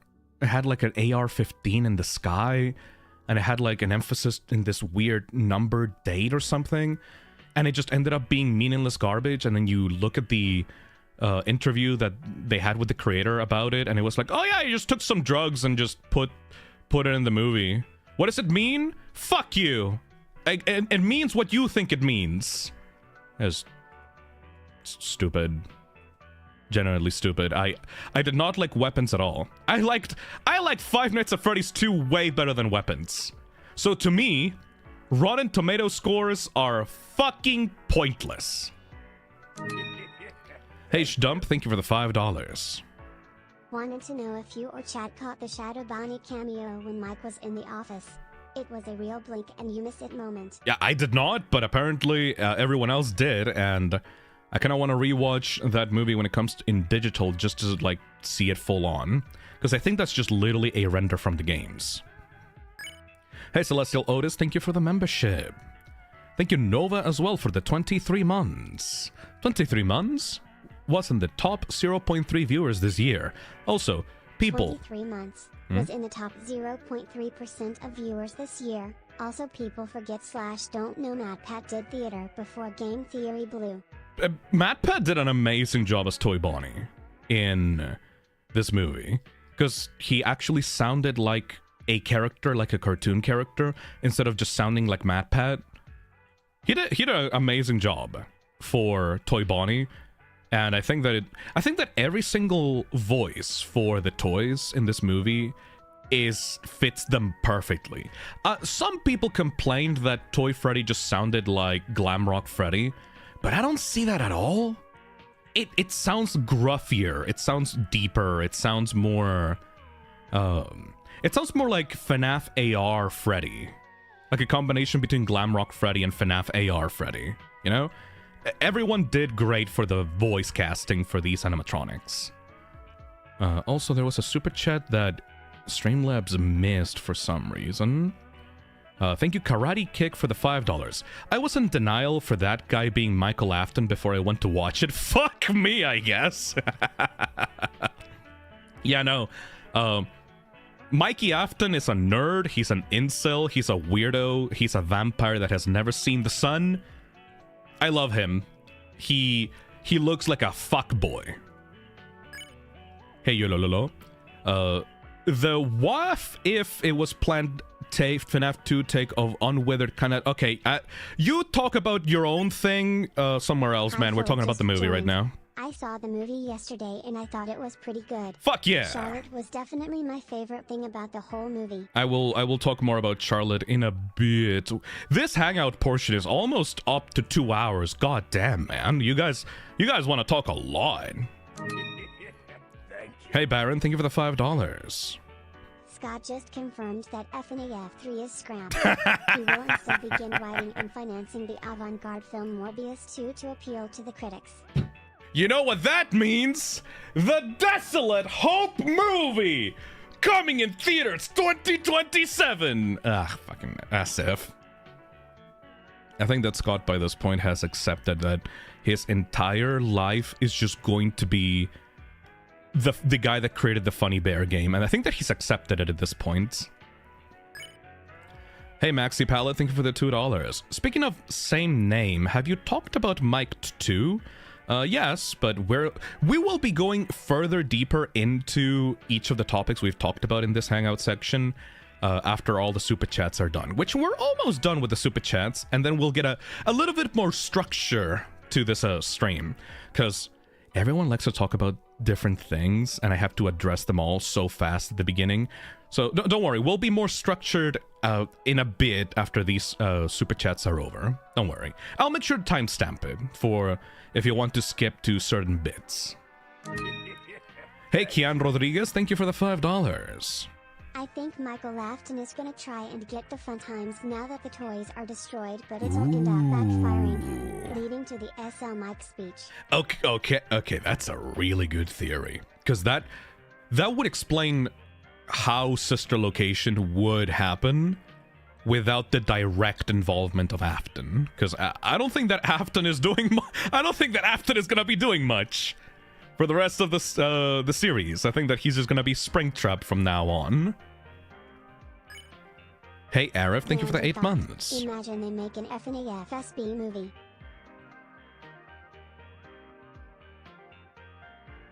If they make a FNAF SB movie, it should be a half-finished rush work in progress cut of a movie with unfinished CGI special effects that they had to rush out because they ran out of budget for the movie.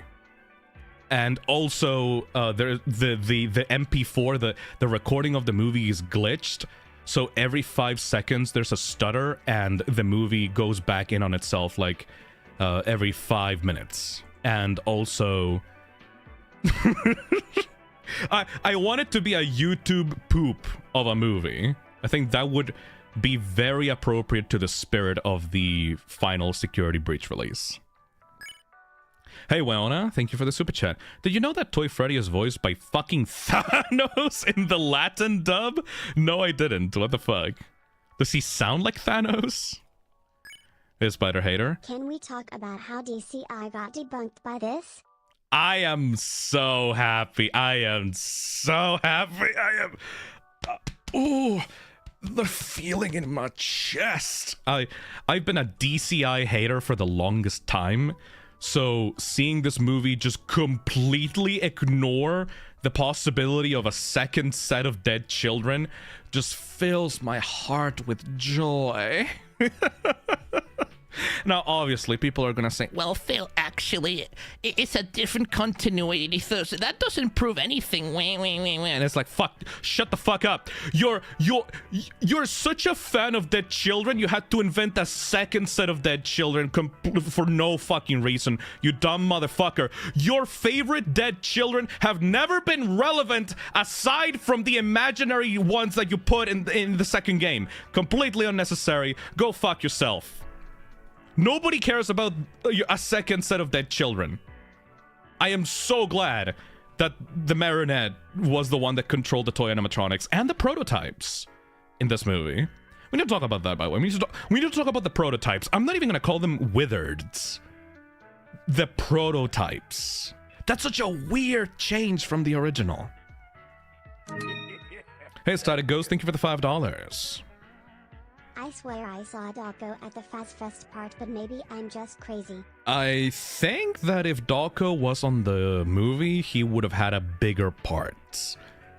I think that people would have already... like, I think he would have screamed about it already on his YouTube channel, like, I am a part of the Five Nights at Freddy's movie! And there would be, like, a thumbnail or something describing, like, if you see the pixel and at 1 hour and 30 minutes, you'll see me in the crowd of the movie, or something like that.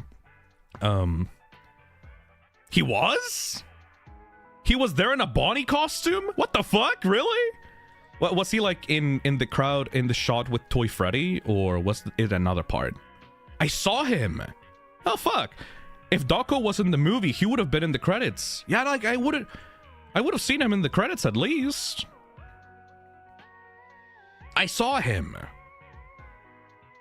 You can also see Razbowski. Ooh. I didn't see him. There's a bunch of blink and you'll miss it moments in this movie. I don't know if people are just making stuff up, or if like they're being for real about it. Uncredited role? Were they in the credits of the movie? I didn't see them in the credits. Then again, I also looked for Dawko, not Lewis Dawkins. I saw the mimic in the crowd for a second. Yeah, of course you did. Actually, Nick wanted to bring this up before. Might as well ask it now. Does anybody remember the scene with Chica up on stage with Abby? And then Chica, you see like a POV of Chica, the way that Chica looks at the world. And before the security breach alert flashes on screen, apparently Nick saw the teacher that got killed a few seconds before that scene appearing in the crowd. Is that true, or was that just a very similar guy? Because I think that that's a continuity error. Apparently Nick saw the same teacher that Chica killed a few minutes before that scene, just hanging out in the crowd. Just kind of like, I guess that was filmed before they planned to kill him or something. Ball pit time travel shenanigans. I don't know. Maybe it was a similar character. Nick was the only one that pointed this out, so maybe he just misremembered something from the scene. I don't know. Either that or it was some editing mistake. Hey, Akira. Hey, Phil. Just came back from my second showing at a special fan screening in France and had such a blast. The movie isn't perfect, but damn is it fun. Especially compared to the first one. Fun is important because the first one was a snore. Almost literally. There's so much more stuff going on in this one. Hey, Internally Weird, thank you for the $5. I personally think that if they switched Cassidy to be in the puppet, I would like it more given her characterization, but I still love how they did it. I mean, you could literally just retcon that by dubbing over the scenes and changing the character's name to Cassidy if you really wanted to. You could make a little edit of the movie if that makes it better for you. Because like I'm pretty sure that Charlotte also had pigtails in the movie. So like what the fuck is the point of being so insistent about character names if the character still does the same thing? Does it really matter if she's called Charlotte or Cassidy, you know? Akira Redgrave says, by the way, was wearing your hoodie at the screening and someone recognized it. Oh, fuck yeah! I'm so glad. I'm so glad that it was cool and that you didn't get into a fist fight. Can you imagine? You get the second FNAF movie fist fight footage of people getting into a fight in the FNAF movie theaters, movie theater, and then the guys getting into a fight, like one of them has a Fistum hoodie. That would be fucking funny as shit. Hey, Inspections Worth, thank you for the $5. So am I the only one who sorta didn't like how much screen time Toy Chica got? The other toys felt a tad bit underused. I was confused as hell as to why Chica got so much play in this movie until the reveal that the marionette was riding inside of her all along. That made it cool. I like that reveal a lot. But yes, I think I know why Toy Chica got so much play in this movie. And this is going to be so stupid. But I think that I know Scott enough to know why he did that. Not because it was Megan Fox, though obviously you want to have one of the biggest stars in this movie get some play. But you know why I think that Toy Chica appeared so much in this movie? And no, the answer is not Gooner bait. It's people like to make the joke that, oh, Toy Chica's so hot, Lamau, chicken feet, but like for real, like without actually kidding.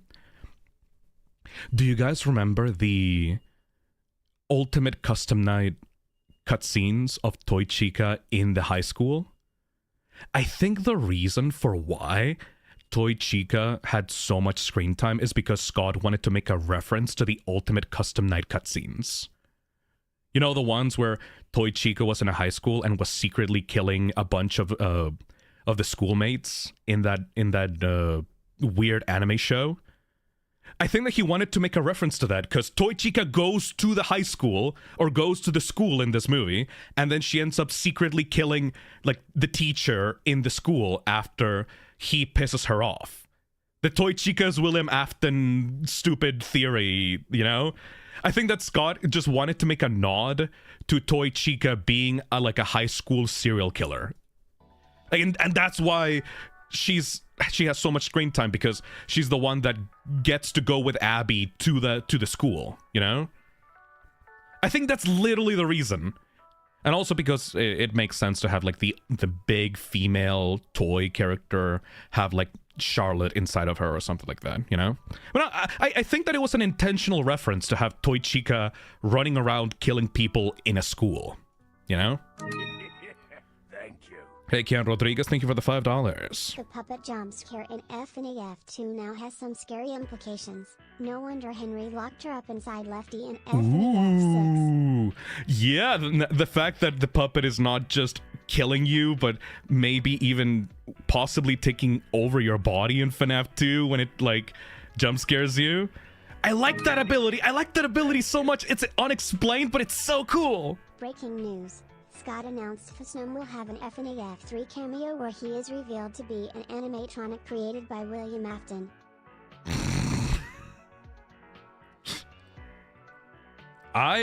Yo, Scotty boy. Yo, Scotty. I know you watch my fucking streams.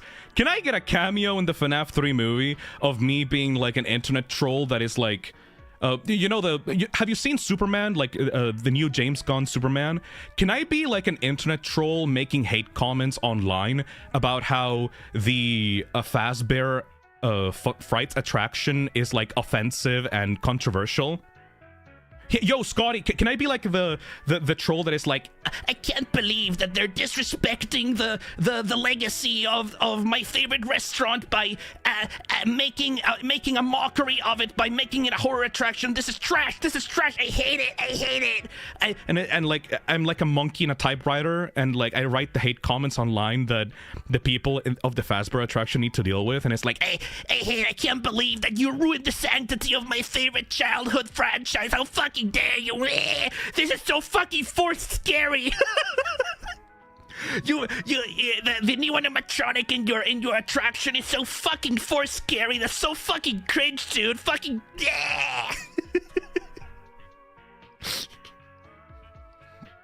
oh, I would. Yo, Scotty boy, I would love to be a clown for you one last time for that. That would be so fucking funny. Hey, Susie Drum, thank you for the membership as well. Thank you, Clockwork Demon, as well for the super chat. Phil's gonna cameo in the FNAF 3 movie, but no one would know. I'm gonna go uncredited. You're gonna see like a weird fucking small little goblin of a man in like a typing on a keyboard, and it's gonna sound like it's coming from a weirdly, gonna have like a weird Chilean accent, and nobody's gonna know that it's me. If you see that kind of character in the movie, I'm never gonna admit that it's me.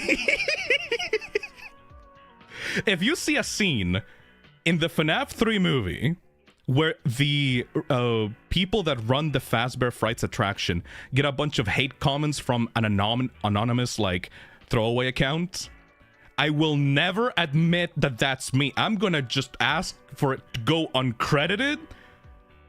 No one is going to know that it's me, and if someone brings it up on stream, I'm just gonna say, no, I'm not there. Are you fucking stupid? Of course. Why would I care about being in the FNAF movie? Shut the fuck up. I'm never gonna admit that it's me.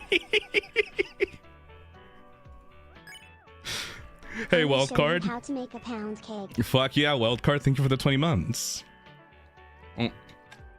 Thank you, Tax the Toaster, for the $5. When I saw Chica in the school, I was thinking, where the fuck is Luca 14? I don't know what that means. Hey, S5, thank you for the $2. Dude, you'd kill them in that role. Oh my god, make it happen.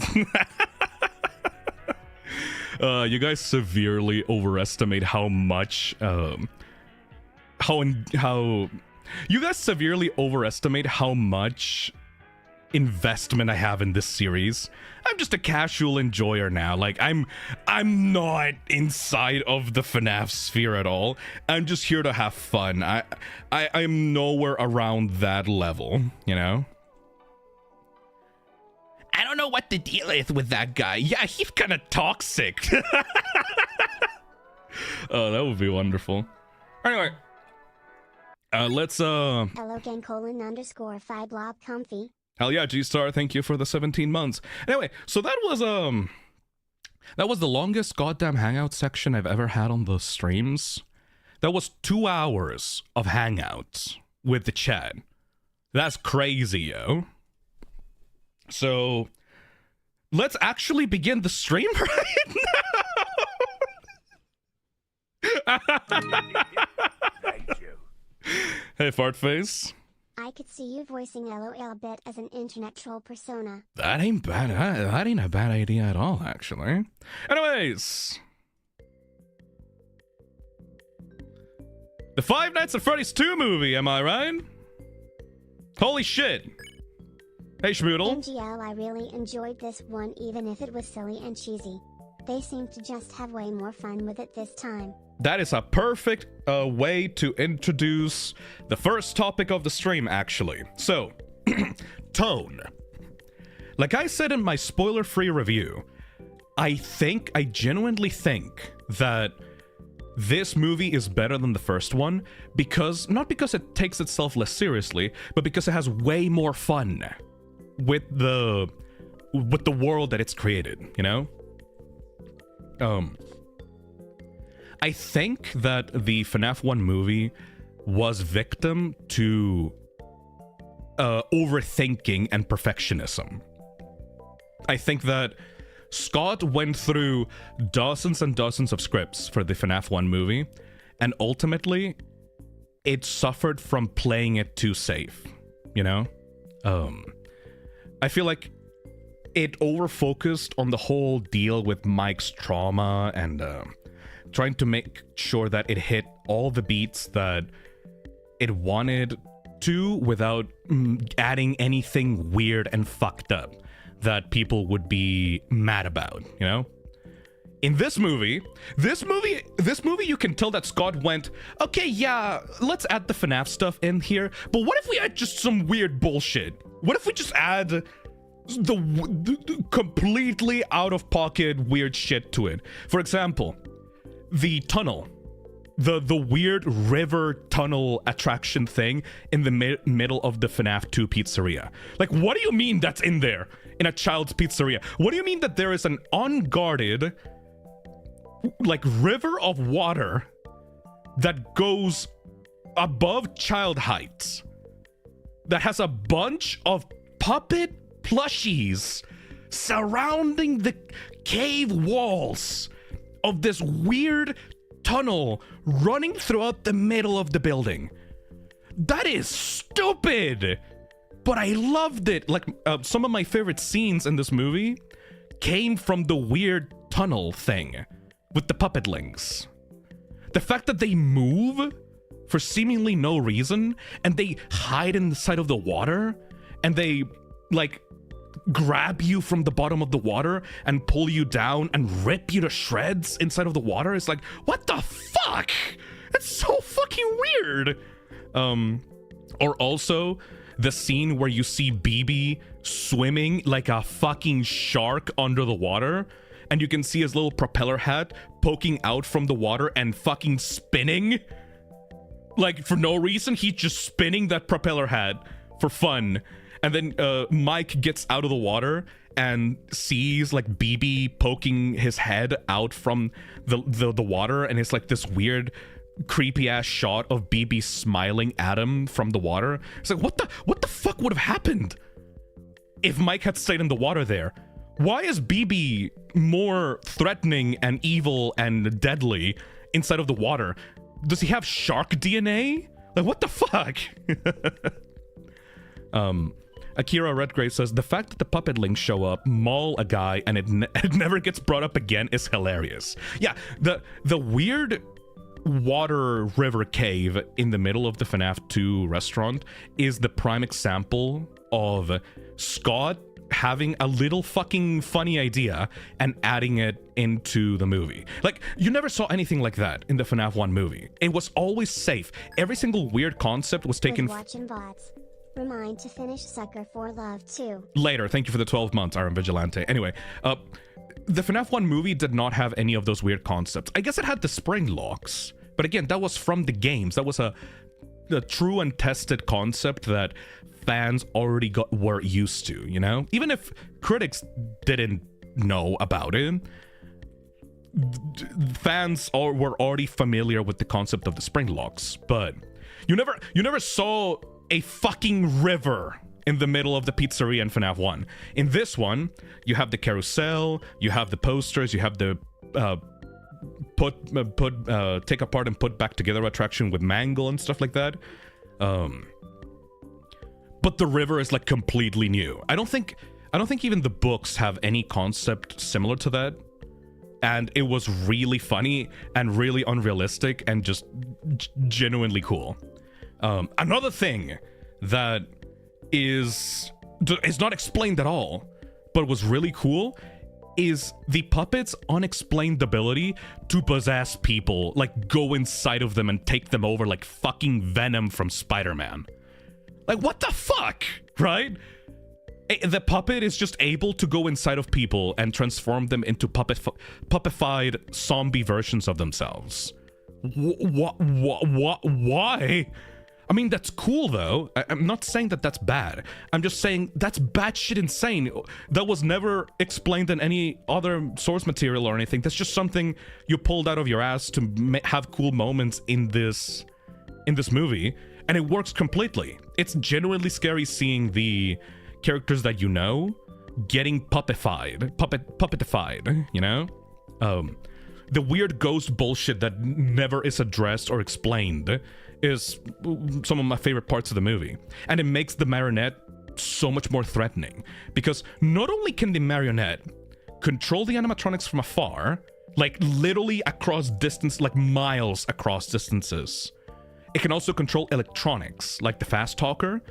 Like, that's the marionette talking to Abby through the fast talker, because the fast talker was from the original location, and the marionette was able to connect to it after it was freed from the music box.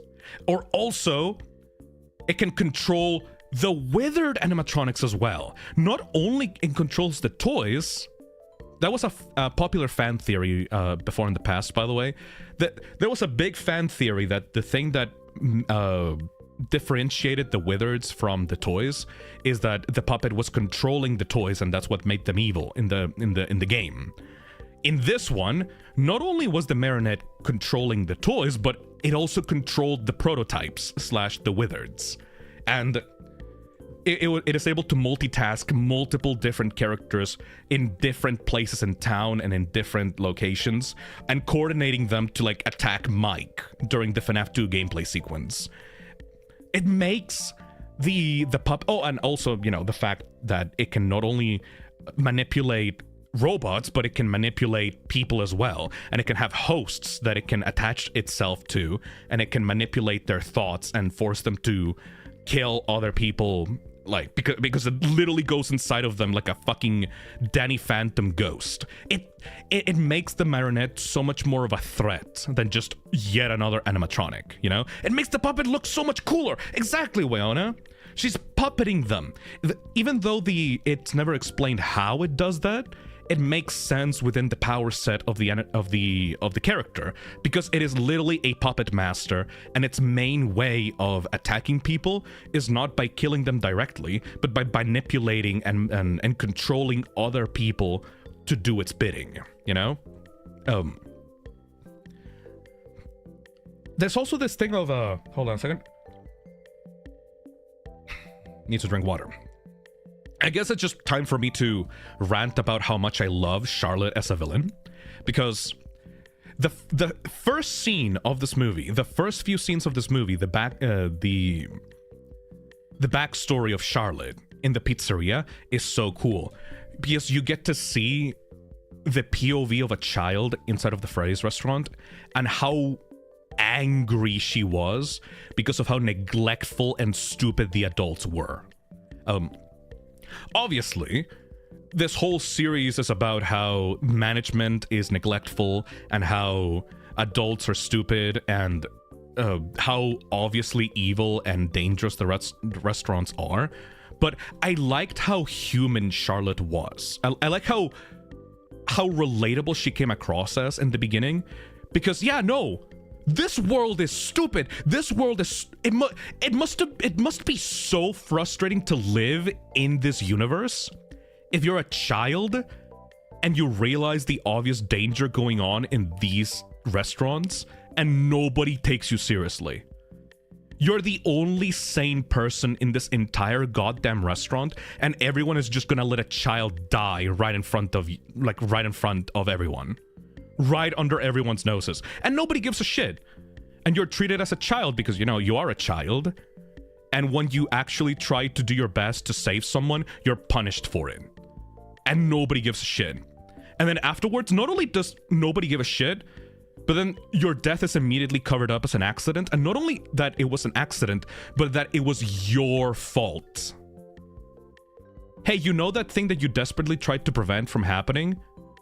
Congratulations, we're pinning the blame on that on you. I would be so mad. Yeah, they all gotta go. They all gotta fucking go. It's such a perfect motivation for a FNAF villain. Because, yeah, like, fuck everyone in this universe for that, you know? They blamed her for it, so...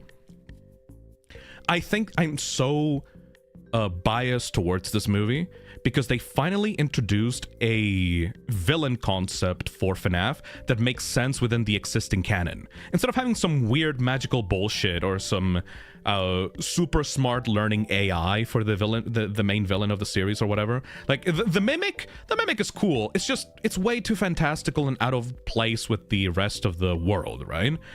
Charlotte being a villain makes so much goddamn sense, and it's like a direct response to how stupid and neglectful the adults in this universe are, you know?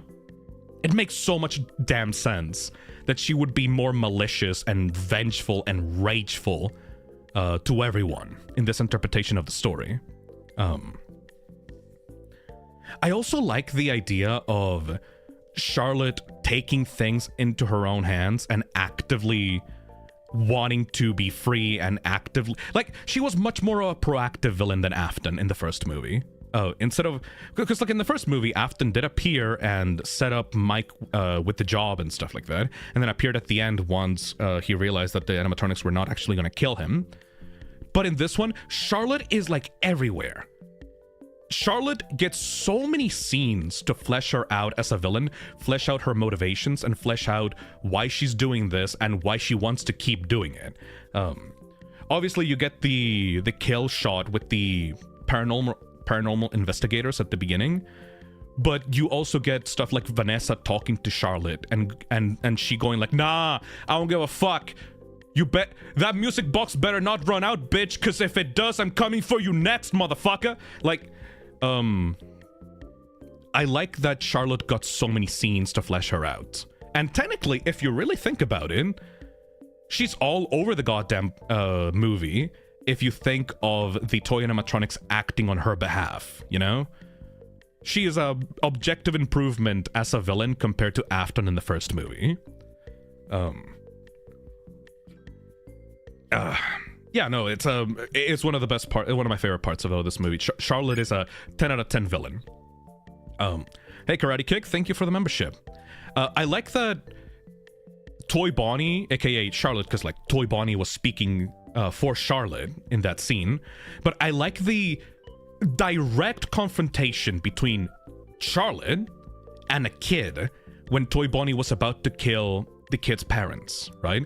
Because the kid was like, please don't do this. I love them. These are my parents. And Charlotte was like, fuck you. I don't care. I'm not doing this for you. I hate adults. Fuck them. Like, it's such a perfect way of explaining, like, this kid is not doing this for altruistic reasons. It's not doing this out of kindness. Like, she's not confused about what she's doing. She is, like, actively rageful, does not give a fuck about everyone else's happiness. I'm just doing this because I fucking hate y'all. You know? That's great. Literally my only problem with Charlotte as a villain is that she kind of gets her spotlight taken away from her by Michael at the very end. Like, why exactly did the toys listen to Michael at the end of the movie? Like, why is Michael in cahoots with the toy animatronics? Like, Michael's saying, like, oh yeah, break every bone on their bodies. It's like, why does Charlotte have to listen to Michael? Were they in on it? Were they part of the plan? Because I'm pretty sure that Michael ran away like a bitch from the restaurant when Charlotte was set free, right? Why would she care about Michael? Especially considering that, you know, his father fucking killed her. So I don't really get that part of the movie, you know? Charlotte, like, escaped out of Abby's body and just kind of, like, slinked away and was never properly defeated at the end of the movie. Which was, honestly kind of lame, considering how otherwise super powerful she is. Like, she didn't have to have a special ritual or anything to take care of take control of a person's body. It literally is just, oh, I go inside of you, fuck you. I'm controlling you now. She doesn't seem to have a cooldown on the possession ability. She just seems to be able to just go inside of people and control them permanently. Like, I don't know what the fuck, you know? Bonsi says, pretty sure the idea was that Michael lured the group of teens into the restaurant, which led to Charlie getting released. I know that, Bonsi, but the whole, it's like, was Charlotte grateful to Michael because of it? Were they in cahoots? Were they planning to kill half of the town together? Because like, that was not really established. Especially because Michael ran away at the end of the first sequence of the movie. Like, it was not very clear why Michael was there and how much influence he had over Charlotte. I guess it's probably going to be clarified more in the third movie. It's just one of the many reasons as to why I just did not like the ending, you know? Because Michael was not really set up at all compared to Charlotte. Anyways, to continue going down the list of things that I loved about the movie, does anybody else ship Mike and Vanessa? Because I did not care for them in the first movie, like at all. I thought that they were kind of lame and they were kind of nothing characters in the first movie. And then in this one, they got a lot more character development and they became more, not more relatable, but they became much more endearing. It was so fucking funny. One of the bits in this movie that got a laugh out of me was Abby saying like, oh, are you going on a date with Vanessa? Oh, are you gonna go on a date with Vanessa? You're totally gonna go on a date with Vanessa, aren't you? And Mike just like stonewalling her like, no, we're just friends. Stop, come on, stop it. No, we're just friends, idiot. We're just having a little chat. And then you get to the restaurant scene and they talk for like a few minutes, and then Michael just like talks under his breath like, ah shit, this is a date. that was one of my favorite jokes in the movie, of him like in the middle of it realizing, ah shit, this is a date, god damn it. And Vanessa going like, what do you say? Nothing. I love when the adults are like awkward and stupid and like don't realize how this stuff looks like, you know? Obviously, like, I don't actively care about their romance. I think that them being friends is nice. Like, I don't want them to get together, but I like the bond that they have with each other. Especially the argument that they had in the middle of the movie, where dead ass Vanessa said, wait, you thought you could fix me? Like Michael is a I can fix her guy. And that makes total sense for his character, because he was so overprotective of Abby in the first movie, and he's developed this like weird savior complex where he feels like he's responsible for other people's safety, you know? So of course he would see Vanessa as a, oh, I can fix her, my mentally ill queen, I can fix you. Like, of course you see her in that way, you know? It's so appropriate for his character. It's funny, and it also gives him more to work with than just being an everyman guy. This boy is so fucking traumatized from the events of the first movie and his childhood that he has dedicated his entire life to protecting other people. And he just becomes like Ethan Winters or like Leon S. Kennedy to me. I love fucked up male characters who... I love golden retriever fucked up male characters who have gone through so much trauma that they feel obligated to help other people in need. And that pairs up so well with Vanessa's like crazy girl aura that she's got. Like the hot crazy bitch trope. Because she comes across as relatively normal to the audience because everything else in this movie is so fucking crazy. But think about it from the perspective of a person in town. Because multiple times throughout this movie, you get to see the point of view of someone just hanging around Vanessa, and she comes across as like the weirdest bitch ever. she's constantly trying to forget about Afton. She's constantly trying to distract herself. She is so awkward and weird. She's very distant, keeps other people at arm's length. Remember the conversation of her and that Mike and her had in the restaurant about how she was taking up like ballet classes or something, like dancing classes, but instead of doing that, she was doing hard ass workouts that like increased her stamina and like made her heart pump up, because she's kind of addicted to that adrenaline rush. And she also constantly has hallucinations of her father following her around, and so she's like, she has a gun on her goddamn gym badge, dude. Like the oh, it was biking classes. She was honest. Okay, I'm stupid. I thought that it was dancing classes for some reason. Okay, that's my bad. Sorry about that. Okay, yeah, but she's doing those hard workouts that like pump up her like heart, because she's a fucking stamina junkie. She's a adrenaline junkie, and then she gets like hallucinations of her father chasing her and attacking her. And she just pulls out guns because she's so traumatized, and she's been dealing with this shit for so long that she just carries a gun around with her everywhere. Like it's so crazy. Imagine approaching someone in like a gym or like a locker room and asking, "Hey man, are you okay?" And the bitch just pulls out a 9mm on you and just runs away from the building. It's like, oh my god, what the fuck is wrong with you? Or like getting into Mike's friend's car and like demanding him to drive over to like Mike's home with no explanation or anything. Like zero social skills, constantly on edge, hair triggered temper.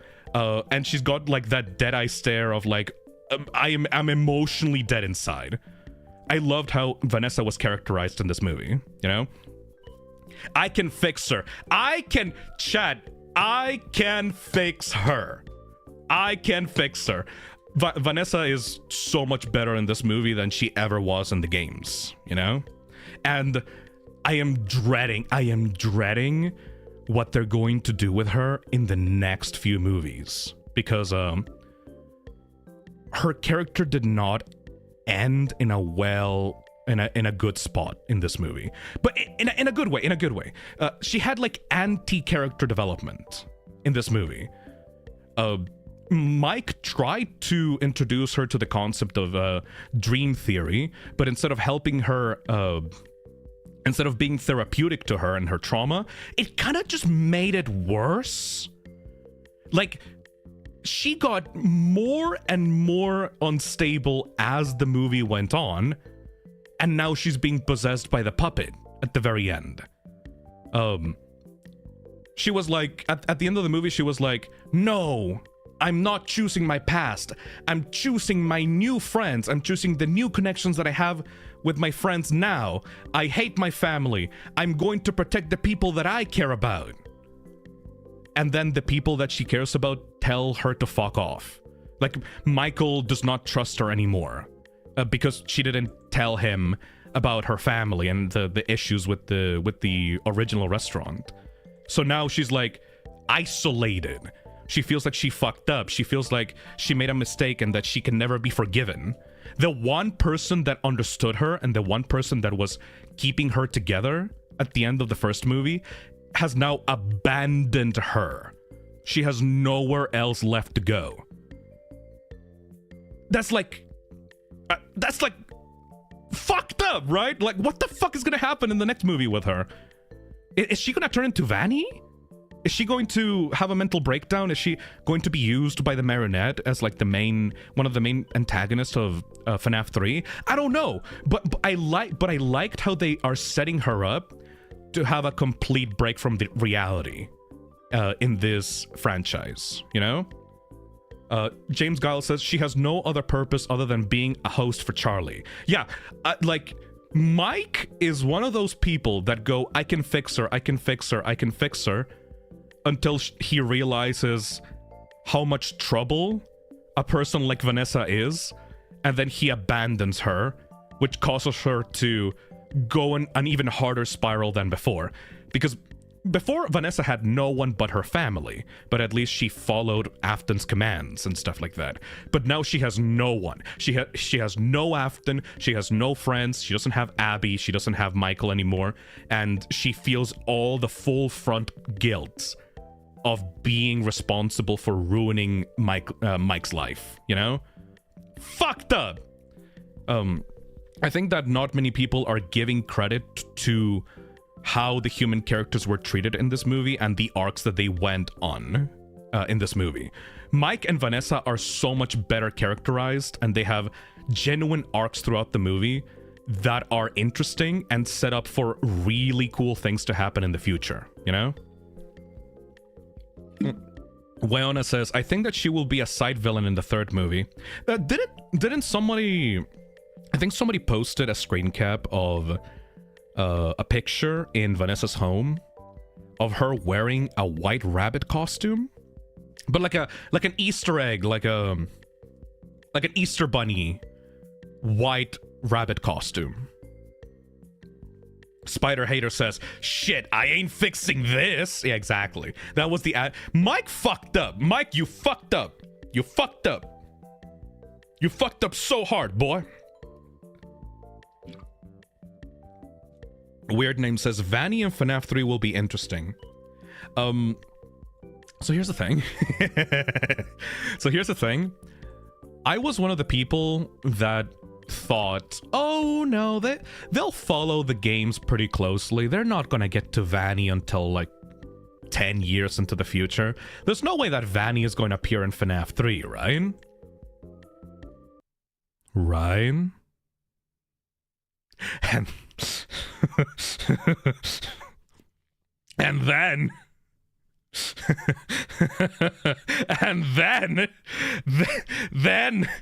motherfucking circus baby, just dead ass motherfucking circus baby from Sister Location appearing in Five Nights at Freddy's 2. What the fuck? Maxi Palette says, I screamed in the theater. No, dude. This was so fucking... What? Like, what the fuck? I love that. I love that so much. So, this signifies to me that Scott Cawthon is actively going to fuck with fans in future installments of the movies. Because that's just Circus Baby. That's not prototype Circus Baby. That's not like the weird baby doll from the FNAF 1 movie. That's just straight up fucking Circus Baby. Neon the Cartoon says, I almost screamed when she showed up. Okay, so in the theater, hold on, let me get the image. Like, everyone in the theater screamed when that happened. Like, in unison. Everybody knew what it was. And it was so fucking funny because everyone was confused. Literally the neuron activation image of like, huh? I literally leaned forward in my chair, like locked in, like what? It was one of the best moments in the movie for me as like a OG fan, because when you see it, you're weirded out forever, but then you think about it and go like, oh yeah, that is Afton's house, isn't it? Hey, Saida. Circus Baby appearing in front of Vanessa, in my opinion, is an example of what happens when one of William's children steps out of line. At least to me. I think that Afton said something like, I have a plan for you. You are special. You're my favorite one. I have a plan for you, or something like that. What? I think that it was less, this is what will happen to you if you step out of line, and more like, you will eventually become this, maybe? I don't know. I'm not exactly sure what's up with the fun times in this universe, you know? Ultimate Nick on chat says, I immediately identify who the fuck this frame one this was frame 1. Like, oh, and it makes sense, like, in retrospect, because initially I was confused about why is she here, and then like a minute passed and I'm like, oh yeah, because this was Afton's house, of course she would be here. It's literally the place she was created in. It's like in the Afton household, of course.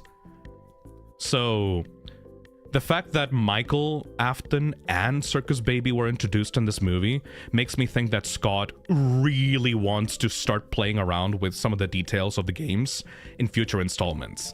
There is a genuine chance that we might get Vanny in the 3rd movie. Where we if people don't complain about things not being just like the games, we might get to see some really funny, like, remixes and stuff from the later games getting introduced early on, you know? Neon the Cartoon says, what are they gonna do with her? That's my thing, right? Because it can't be Vanessa, because she's a full-ass grown woman. And Abby is her own character, right? Do you guys think that Elizabeth, aka Abby, is going to die in the 3rd movie, or maybe like in the future of this franchise?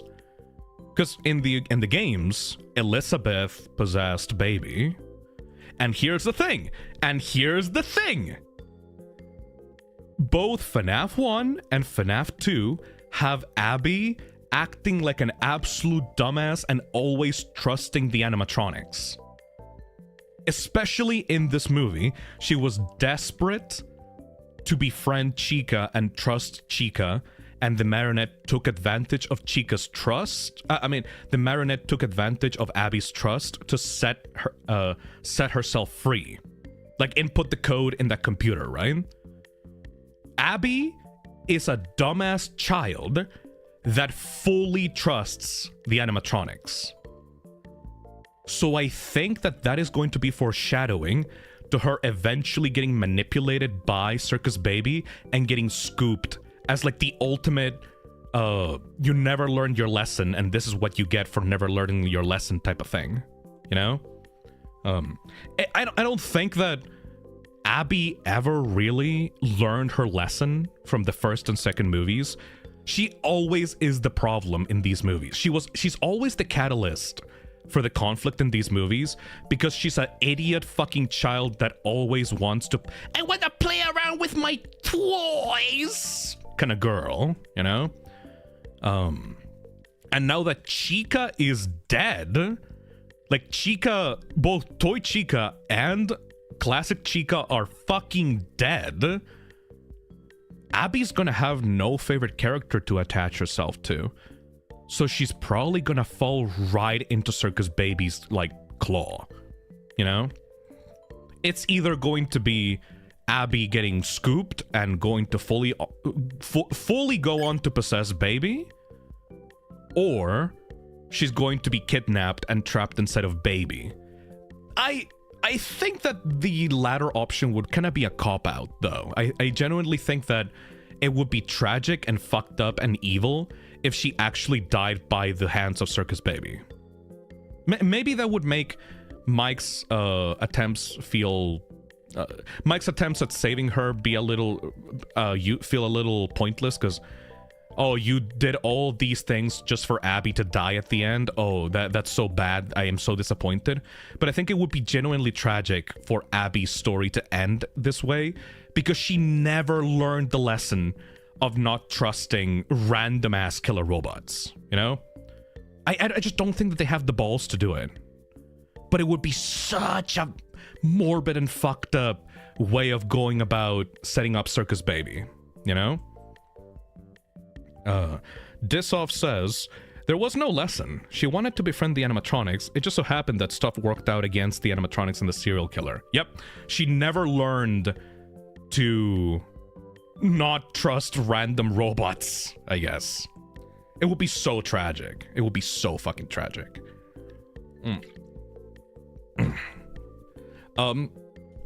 Also, the changes to the story that I want to also talk the most about is the prototypes. So we have this thing in the movie that is very, very different to the games. So even to this day, people continue complaining about this, why the Wizards and the Classic look so different, even though they're meant to be the same characters, right?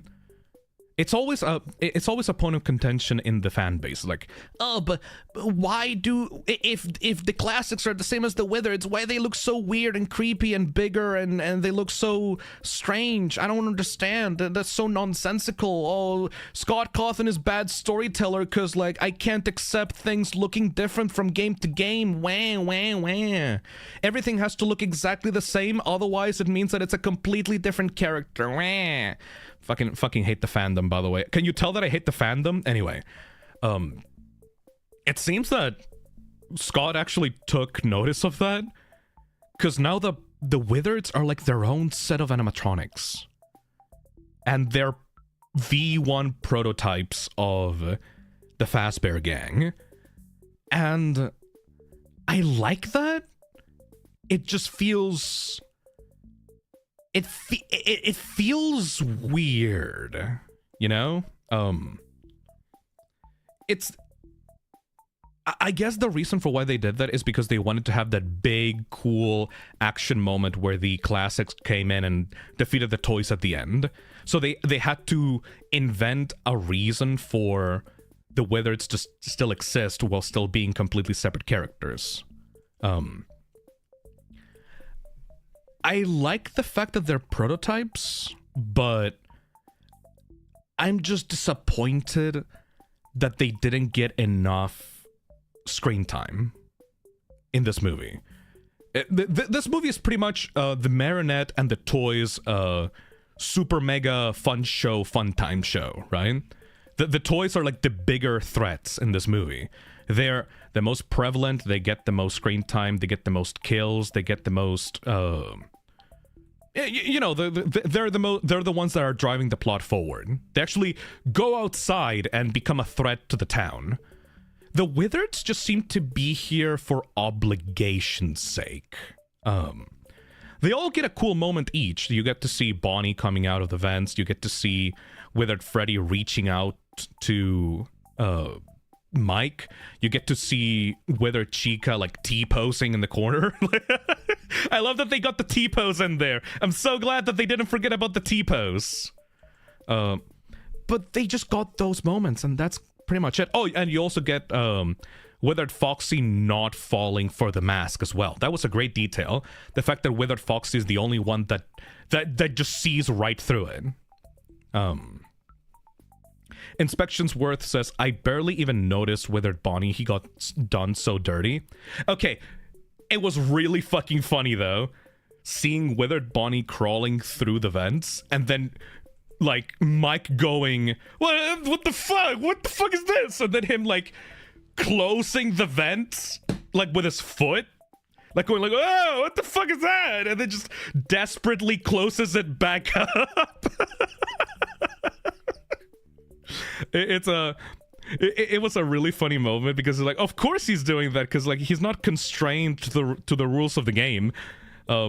Mike Schmidt running around the FNAF 2 office and doing the FNAF 2 gameplay and reacting to the weird bullshit in the FNAF 2 gameplay was like one of the highlights of the movie for me.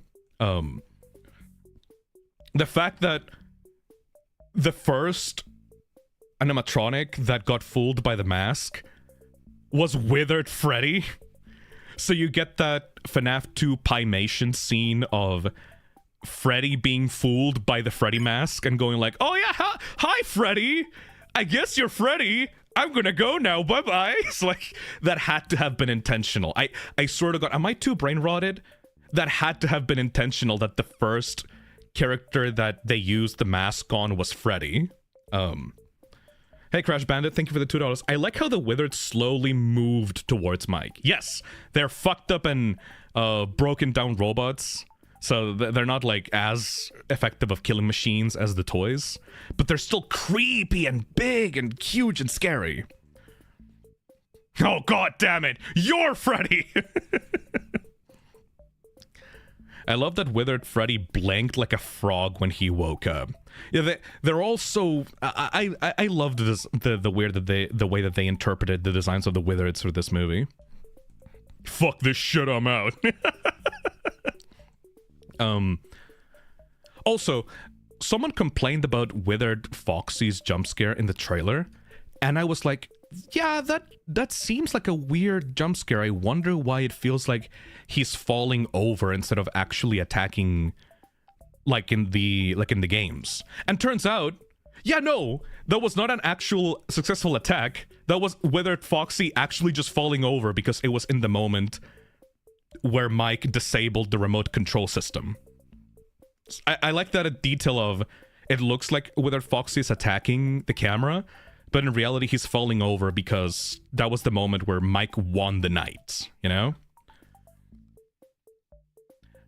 That Rift person on chat says, Balloon Boy getting bodied was cathartic. That was one of my favorite moments in the entirety of Five Nights at Freddy's. Like, that's one of my highlights of, like, the entire series.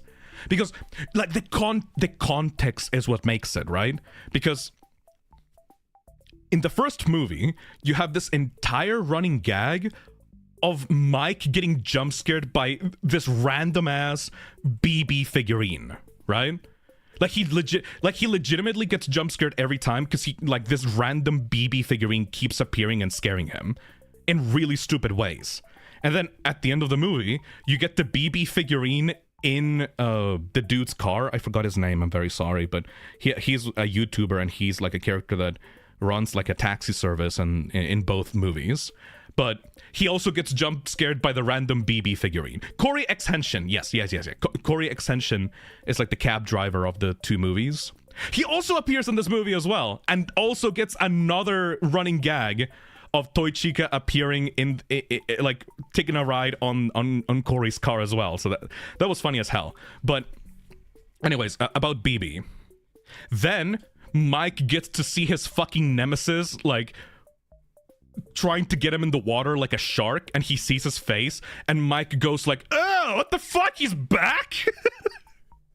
And then finally, after five scenes, like 5 separate scenes across movies of BB actively fucking with Mike, he finally goes like, enough!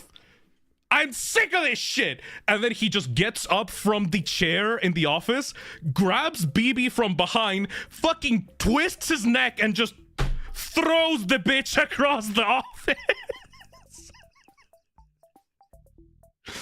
That is perfect. That is so... Jeremy Fitzgerald would never. That is so perfect. I think that Scott built the BB scenes in the first movie in the hopes that he would eventually get to make a FNAF 2 movie just so that Mike would do that. Nicholas on chat says, and then the head rolls and the propeller spins to correct itself upright. And the yeah, like, it was one of my favorite scenes because it got built up ever since the first movie. I wouldn't mind if BB just never appears for the rest of the series after this.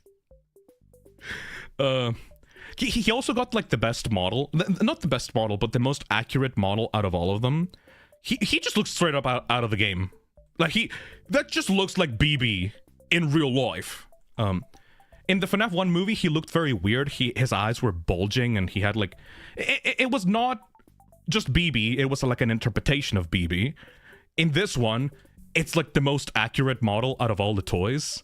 And he's like it feels cathartic to the point that I think that anyone who played FNAF 2 would feel massive joy and relief in that moment.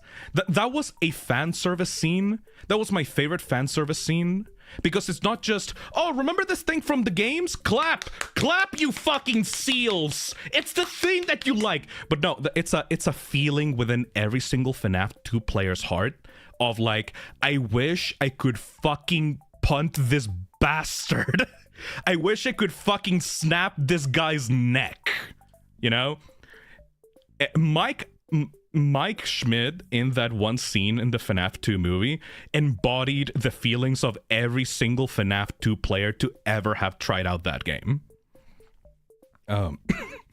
Weird Name says, I'm still in shock that BB getting fucking murdered is an actual thing that happened in the movie.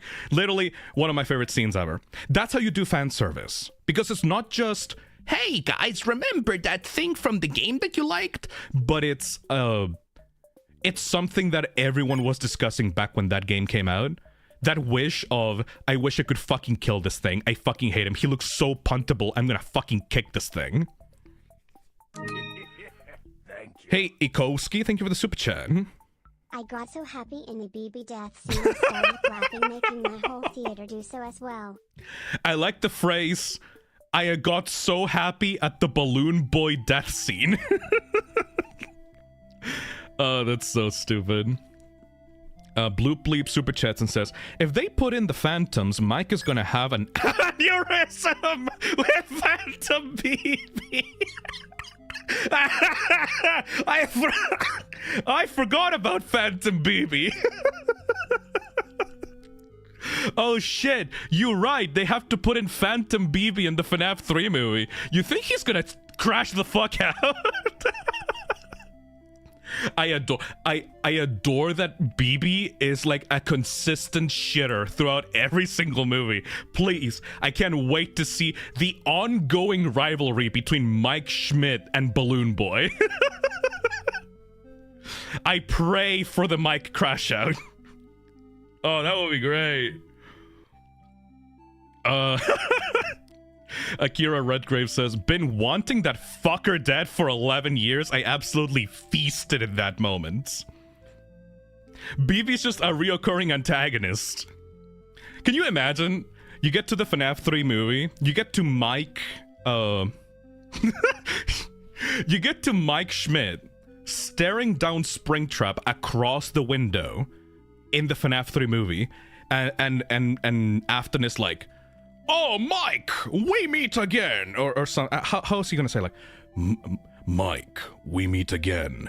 It's so nice to see you. And Mike is just like, yeah, whatever. Hello, Afton. How's it going? And then BB appears, like, next to Afton, and they lock eyes, both of them, and they go, you. Like, Mike does not give a shit about Springtrap, but he locks in the exact millisecond he sees Phantom BB. That is the active rivalry between those two. Oh, by the way, Springtrap. Holy shit. Can we talk about Springtrap? And the post-credit scene, or like the mid-credit scene? Fucking Springtrap. They just did it. They're just like, oh yeah, like, it's gonna happen, boy. It's gonna fucking happen. It's so weird seeing him at the end of this movie. I mean, obviously he would appear. Obviously he comes back. Obviously, he always does. He always comes back. We found one, a real one. I am kind of split though. It seems that the design that they showed for Springtrap in this movie is not going to be the final one. They covered him up with a tarp specifically, because I think that what they got going on right now is not the finished Springtrap design. You know? Like, you can see the moldy ass green rabbit underneath the tarp. You see the big glowing eye when he turns back on, right? But I think that that's just a modified yellow rabbit head with not much detail put on it, you know? I think that that's just a placeholder for this movie before they actually get to make real Springtrap in the sequel, right?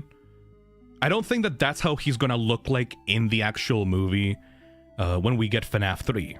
I think that this is just there to tease the concept of Springtrap without properly having to spend time making an entire animatronic design for like 5 seconds at the end of the movie. Then again, we also just had Circus Babies. I don't know. Maybe they're planning that far ahead. I don't fucking know. I'm saying, yeah, they're just probably doing that as a placeholder and it's not actually Springtrap. But then they just made like an entire Circus Baby accurate sister location model replica that appeared for like 5 seconds. So maybe I'm just talking out of my ass. I don't know. Either way, I'm very excited to see the movie design of Springtrap. That is going to be make it or break it for me because I love Springtrap's design. Hey Hayden, thank you for the super chat. RXQ appears in a single frame. Yes, we showed it during, I think like 30 minutes ago. Apparently, I did not see it, but apparently he is there. And that's very cool. So we got Shadow Freddy and Shadow Bonnie. Shadow Freddy appears in FNAF 1 and Shadow Bonnie appears in FNAF 2. I wonder how they're going to do the Happiest Day minigames in FNAF 3, actually. Not sure. Weird Name says, but what about my paper pals? Did anybody see a paper pal in this movie? Did anybody see JJ in this movie? I don't think that JJ appeared, did she? Maybe for like a split second somewhere at some point. Because like it seems that they put a bunch of tiny details in the background of this movie. Maybe people just haven't found JJ yet, you know? Maxi Pallet says, I thought that Balloon Boy in the water was JJ at first. That could have been a good way of introducing JJ. I didn't see JJ.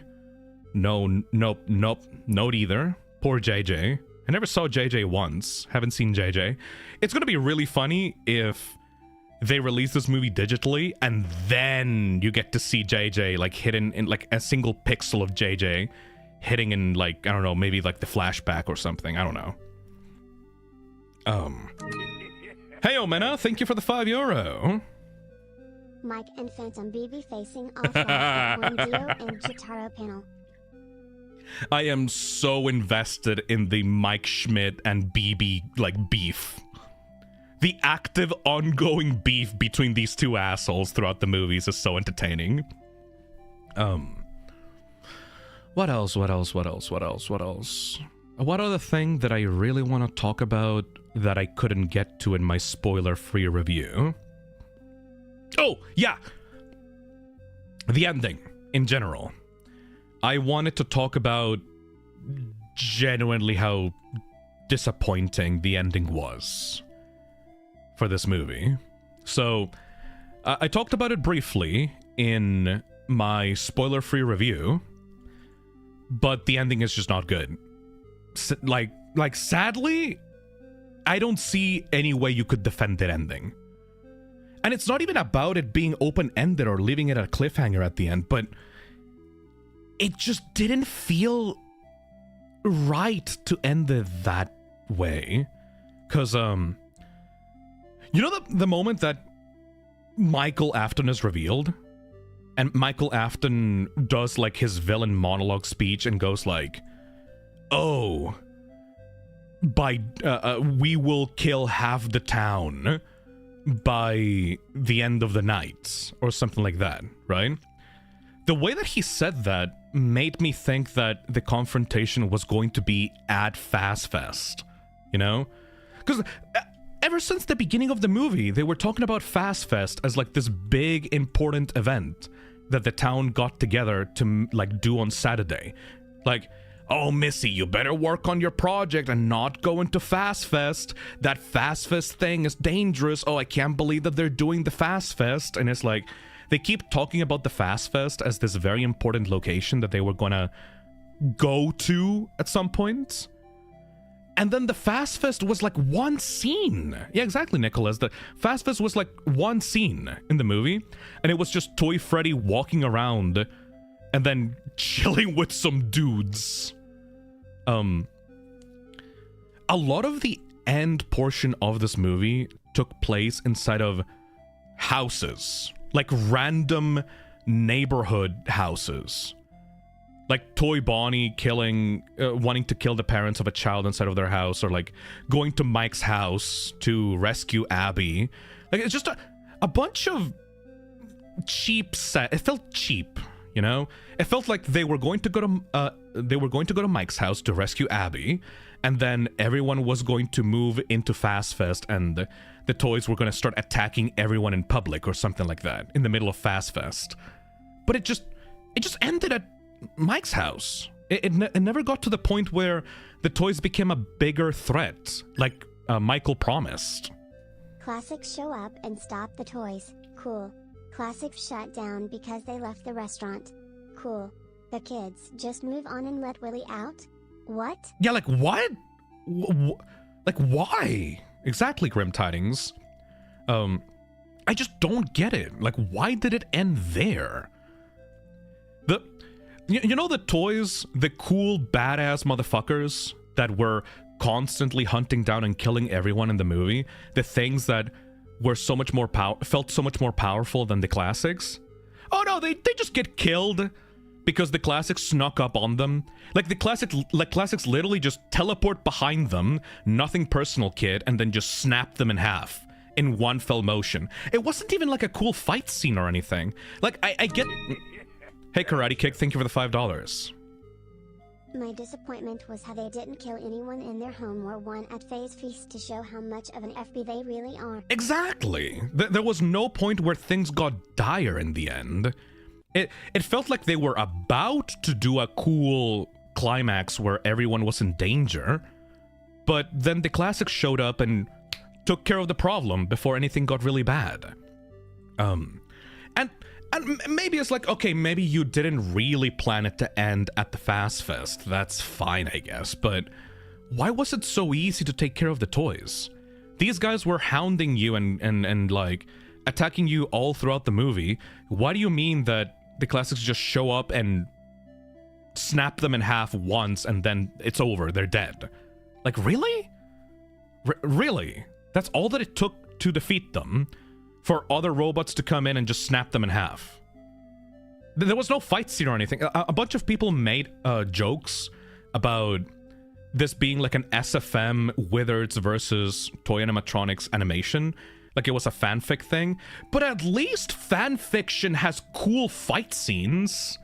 At least you get them scrapping with each other and doing moves and like... Maybe the classics get a little bit beat up, and the reason for why they shut down at the end is because they barely won the fight. But no, they just come in and then delete them in one move, and that's it. And it's like, what the fuck? You didn't struggle at all. The problem was just solved like that. There was no moment where things got dire or things were like about to... You like things you were about to lose or anything. It was just, oh, you know, the old animatronics took care of the problem for you. Congratulations, that's it. Spider Hater says the classics absolutely rolled the toys. It was honestly pathetic. I think there's two reasons for why I think that happened. Either one, they didn't have the budget to make a climax at the Fast Fest. Maybe it was like out of budget, or like they had to rush something out, or they couldn't get the Fast Fest extras to appear for more than a single scene or something. Maybe it was that. Maybe they had complications with the Fast Fest, so they had to pivot from that. Or maybe Scott was enamored by fan service and thought, oh, my fans will absolutely love seeing the characters getting ripped up by the classics. Oh, everyone loves the classics. Oh, classic Freddy and Chica and Bonnie and Foxy. Oh my god, they're gonna cheer and clap, and it's gonna be amazing and wonderful. Oh, everyone's gonna love them because the classics are amazing and they're the best characters in FNAF, and everyone's gonna cheer and clap. And it's like, no, dude, you just completely torpedoed your antagonists for a cool fan servicey moment of on your left endgame where everyone just comes in and helps you out at the end. That's not cool. That's lame. I would have understood. I would have been okay. Honestly, I would have been okay with the classics just not appearing in this movie. You already got, like, the toys. You already got the prototypes / the wizards. I don't need the classics to show up in this movie. Especially if they're gonna just solve the problem and take away from the threat factor of the toys. They were straight up just not necessary here. And then at the end, they do the classic thing of like, oh, we may have survived now, but a bigger threat is coming. He will be free. And it's like, okay. I know that Afton's coming in the next movie. You don't have to hype me up for that. Are any of you gonna take care of the marionette? You know, the thing that just went away and disappeared? Is nobody gonna take care of the marionette? Like, it's probably still in the house. And then it went and just possessed Vanessa at the end. And it's like, did none of you think about what happened to Charlotte? You know, the thing that wanted to kill all of you? And it was the reason for why the toys were a threat in the first place? Like, okay, wait, yeah, Skellomelon says, none of them fucking thought to keep the music box on. Yeah, like, what the fuck? You use the music box once, and then throw it away? What the fuck is wrong with you? So, it's, like, extremely poorly planned, and for a movie that focused so much on Charlotte and her rage and her wanting to get revenge for her death, there was never a resolution to her character arc. There was never a moment where she was shown that she was wrong or that adults deserved mercy or anything like that. That plotline just got completely dropped, and then Charlotte just like sneaked into Vanessa's body at the end. And then the movie just ended abruptly, like it was the ending to like an episode of a TV show. Absolute shit job ending. Like absolute shit piss poor job ending. Like it was actually just, the ending was just actually trash. I can't see how you could possibly defend that ending, especially compared to how fucking good the FNAF 1 ending was. Like the FNAF 1 ending made that movie better for me.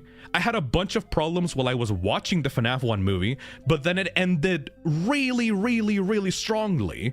Because you got to see a proper fight scene between the Yellow Rabbit and everyone else. And, like, the Yellow Rabbit was getting the upper hand and was fighting Vanessa and was fighting Mike. And, like he got to gloat. Like, Afton got to gloat and then got pathetically beaten by the animatronics and then got chomped and then got spring-locked. And, like there was so much going on in the climax of the FNAF 1 movie.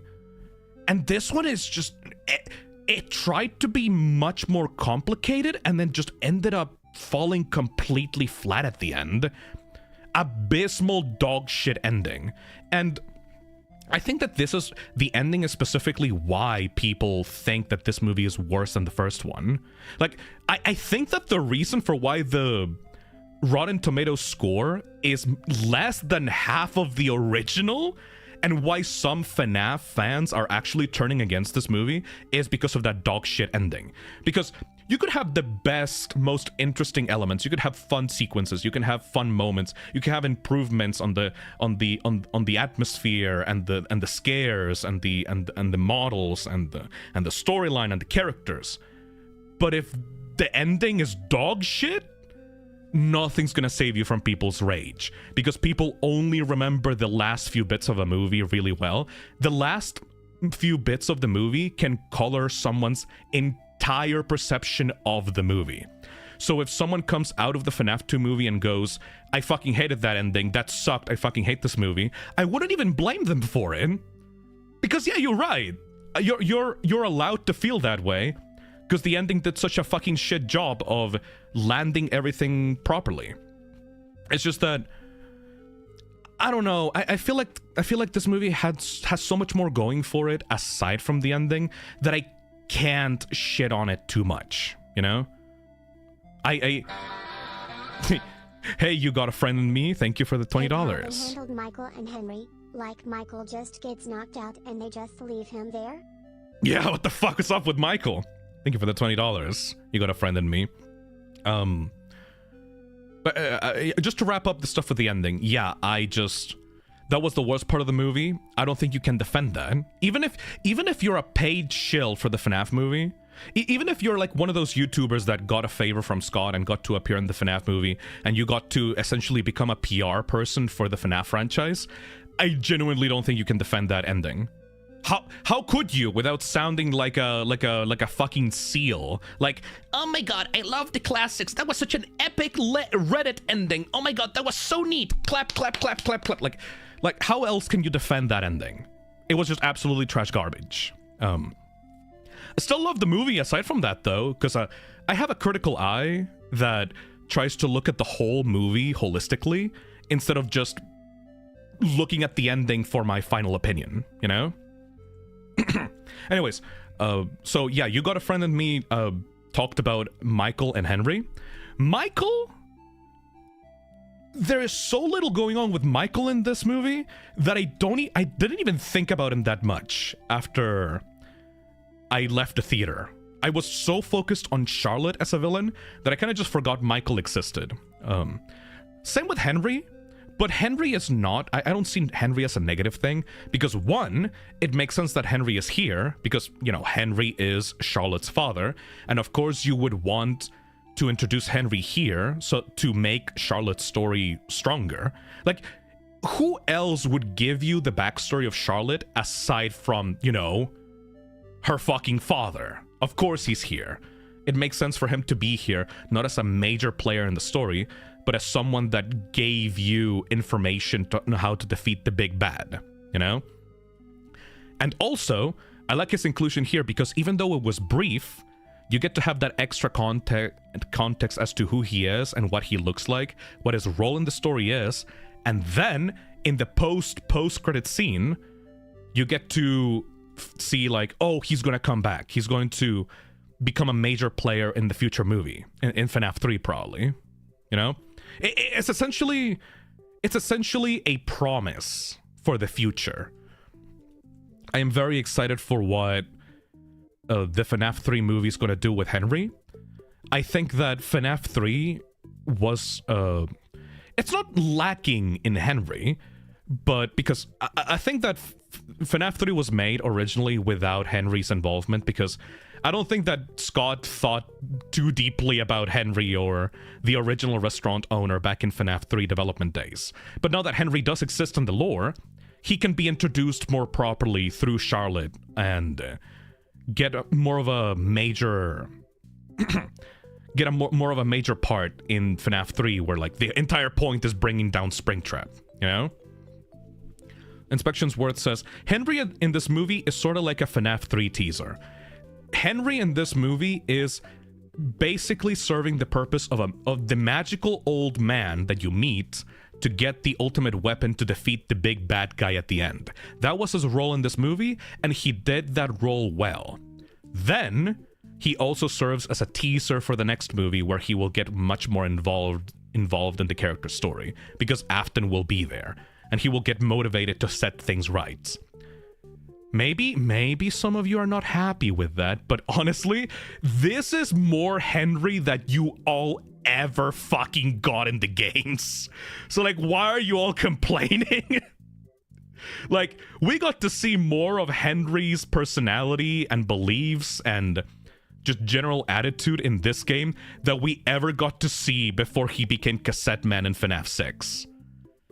I think that right now, what we've seen of Henry in the movies is more than enough, considering how he never appeared until FNAF 6 in the games, you know?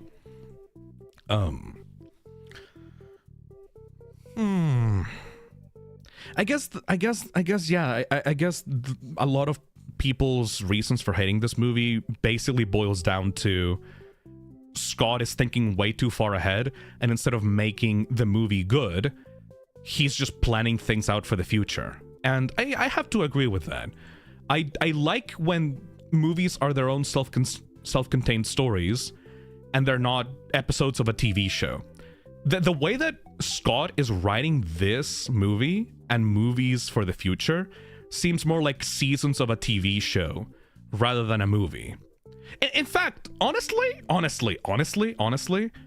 think about it this way. Imagine if the FNAF 1 movie came out, and then after the FNAF movie came out, you got the Five Nights at Freddy's TV show. And this was like season 1 of the FNAF TV show. And instead of being like a 1 hour and a half movie, you got like a 6-episode mini-series. And episode 1 was about introducing the old restaurant, and episode 2 was Abby going into the toys and befriending Toy Chica. Episode 3 was about the school. Episode 4, like blah, blah, blah, blah, blah, blah, blah. Like, I think that the pacing of this movie would have served better a 6-episode miniseries rather than a movie. I think that it's limited because of the format that it chose to do. Does Blumhouse do any like Netflix shows or anything like that? Do they do any kind of short horror series? I'm not sure. I haven't seen many Blumhouse projects. Hey, you got a friend in me. Thank you for the membership. I also thank you, Dandy Mint, for the membership as well. Wayona says, like Amazing Spider-Man 2, where they put so much subplots for future movies. Exactly, Wayona.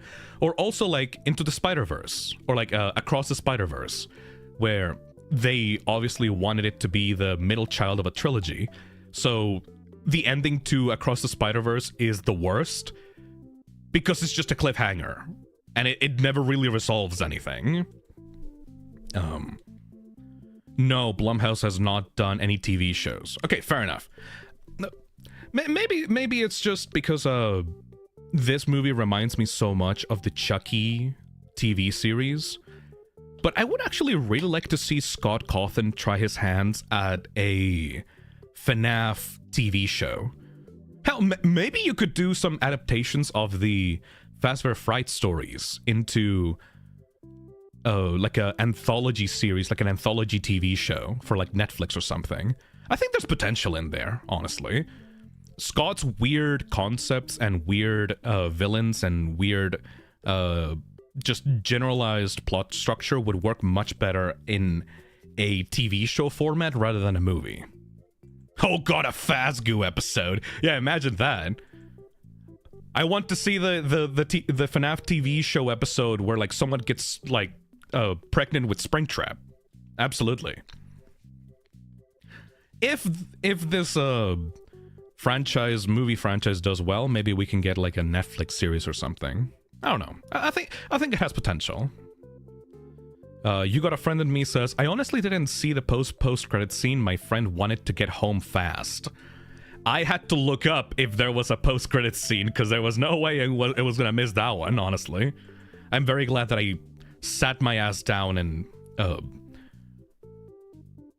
had to stand people talking loudly during the credits because FNAF fans are like so fucking annoying to watch stuff with. Oh my god. Okay, yeah, actually, yeah. Can I talk about that? Can I talk about the theater experience for the FNAF movie? How was the theater experience for y'all for when you saw the movie? Were the people there loud and annoying in the theater? Skellomelon says, it was pleasant, not gonna lie. Octojoker says, everyone in my theater quieted down for that moment. Mine was chill, to be honest. It was empty. Mine was chill and not really bad. Fartface says, bad. Welklord says, it was very good. Dream of Spring says, mine was pretty good. Basically nobody talking and a bunch of cosplays. Skellomelon says, 2 people were drinking right beside though. Yeah, so I had like the worst theater experience for any movie ever watching this movie because the Chilean FNAF fan base are just the most loud, annoying motherfucker. There was a bunch of people like behind us in the movie theater that were loudly reacting like they were Let's Players. Like they were going like, did you see that? That was crazy! And it's like, dude, we're in a movie theater, shut the fuck up! Like, it was annoying! Or there was some motherfucker in like one of the rows of the thing that said like, did you know this was actually a reference to this part of Five Nights at Freddy's 1 where like the guy in the suit appeared and there's like a hallucination and he just got it completely fucking wrong? Like there was a guy trying to explain the FNAF lore in the middle of the movie to someone else. That's like, what the no, what? No. Who the fuck told you that? And the problem is, I can't even blame it on children this time, because I'm the guy that goes like, meh, I hate FNAF children. FNAF children are so annoying. The problem is, no, they were young adults. They were people from like university, and they were still fucking annoying. They were all man children that grew up with the franchise, being annoying as fuck in a public space. Legit only 12 people in the theater. Damn, that's a low. That's a... My theater was full. Hey, Fartface. There was a girl with Afton Choker cosplaying Chica explaining the plot and yelling. Yep. That was my experience, Fartface. Thank you for the $5. Yeah, the people that don't know how to behave themselves in a public space because they're way too used to socializing with someone over Discord. So they just pretend like they're watching a movie with their Discord buddies, but in the theater. It's like,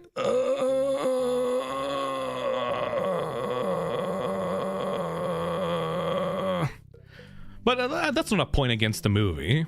That's just fans being fans and the nature of watching a movie with real hardcore fans on the first day of the movie releasing, you know? So I suppose that makes sense, you know? Dream of Spring says, there was a little kid at the back of the theater and he didn't let a peep out of his mouth. I think you're just cursed, bro. I think the Chilean fans are just very enthusiastic. I saw a bunch of people on cosplay for the movie, and the cosplay was surprisingly high quality, honestly. Surprisingly really good cosplay. I think you're dumped for the $2. Makes me grateful my theater only had 24 people. Skullamelon says, dude, people were cosplaying at my theater too. What cosplays did you guys see? Because I saw a bunch of puppets. Okay, I saw a guy dressed as Foxy. I saw like 3 different puppet girls. Like specifically puppet girls. The alt girl emo craze of emo alt girls dressing up with like black and white stripes and like makeup. There were a bunch of those in the theater. Octa Joker says, I saw some Freddy's. And the cartoon says, I saw a puppet and Chica. Ooh, nice. Skullamelon says, Bonnie, Foxy, Marinette, maybe one Freddy. Freddy gets not really a lot of love in the franchise, and that's kind of sad. Dream of Spring says, there was a girl who went as Bonnie. My cousin and his boyfriend put on makeup that resembled the toys. Ooh. If you go on Google and type Toy Freddy, there's a cool surprise on the page. Let's try that out.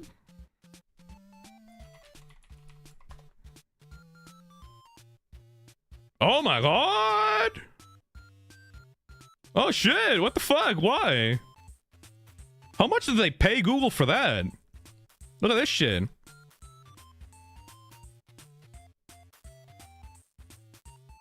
That's so weird, why? It should have been the puppet. Like, why Toy Freddy? It's not like he's very important. He's like the least important toy out of all of them in this movie. Anyways, it also works for Toy Chica and Toy Bonnie, not sure if anyone else. Neat. It should have been the puppet though, because, you know, remember the hallucination of the puppet, like, on the cameras in FNAF 2? Should have been the puppet. Anyways. Yeah, I'm actually kind of glad how much play the toy animatronics got in this one. I always thought that their designs were, like, very underrated. And they kind of served the back seat in the game once the Wizards got introduced. This one is kind of like flipped. The toys get much more play, and the wizards are much more background specific threats just for Mike Schmidt, you know? Octojoker says Mangle doesn't work for some reason. I loved how unique Mangle's sequence was of like them attacking Vanessa in the car. Hey, you got a friend in There me? was only 2 cosplays. One was the classic purple shirt FNA F1 guard look, and the other was a Fallout jumpsuit. What the fuck? Why Fallout? Is there a Fallout movie right now on theaters, or was that just random? Mangle is so cool, says Neon the Cartoon. Oh, yo, okay, wait. Okay, you know one of my favorite parts in the movie? Did you guys get hyped when you saw Vanessa, like, driving into the fucking house with Mangle on the roof? One of my favorite bits was Vanessa doing the Madame Web, like, moment of driving into the house with Mangle on the roof and then absolutely bodying Toy Freddy. Characters in movies using vehicles as projectiles and weapons will never get fucking old. And then Doug came. Oh yeah, the guy's saying like, you guys look like you need a lawyer. It's just, I can't get mad at that, man. That just puts a smile on my face. Resident Evil ass moment, exactly. Hey Dela, thank you for the super chat. Oh. Hey Delad, thank you for the super chat. Just got back from watching the movie with some friends. What's going on? We're pretty much about to wrap up the stream, actually, because I think we talked about all that we wanted to talk about for this discussion stream. Overall, we talked about our favorite Easter eggs and fan service moments. We talked about the characters being improved by a lot. We talked about Charlotte being genuinely a great villain, like a better villain than Afton was in the first movie. We talked about how scarily close to FNAF Plus some of the stuff here was. Oh yeah, did anybody notice the ghost hunters in the first few minutes of the movie? You know, the ghost hunters that broke into the old Freddy's location, and then the main girl of the ghost hunters had like a EFM reader, like trying to get signals using like a handheld device, and then going up to the characters on the stage and using the detector on them, and then getting fucking killed by the puppet at the end. So that was another thing that made me smile. I'm not claiming anything when I say these things, by the way. I'm not saying that it obviously you're gonna have ghost hunters in your spooky haunted animatronic movie, like that's obvious. I'm surprised that it didn't already happen in the first movie. I'm just saying that I feel genuine joy seeing things that I thought would be cool for this series to appear in an official format, and for that to just be out there in the world. I'm genuinely glad that a lot of the stuff that I thought was cool was also thought up by the movie creators and the team for this movie, and I got to see like a slice of that in a different format, you know? It just genuinely brings a smile to my face. Karate Kick says, my thought was, damn, Fiznum be proud. I'm not proud of myself. I'm just glad that the ideas that I wanted to see in an official FNAF project actually came to fruition and actually, you know, appeared in something that people got to enjoy on theaters. I'm not proud of myself. I'm just happy that I feel in tune with the movie creators and what they thought would be a cool sequence to add to their official FNAF project, you know? Neon the Cartoon says, I love when Mangle dismembered the camera guy.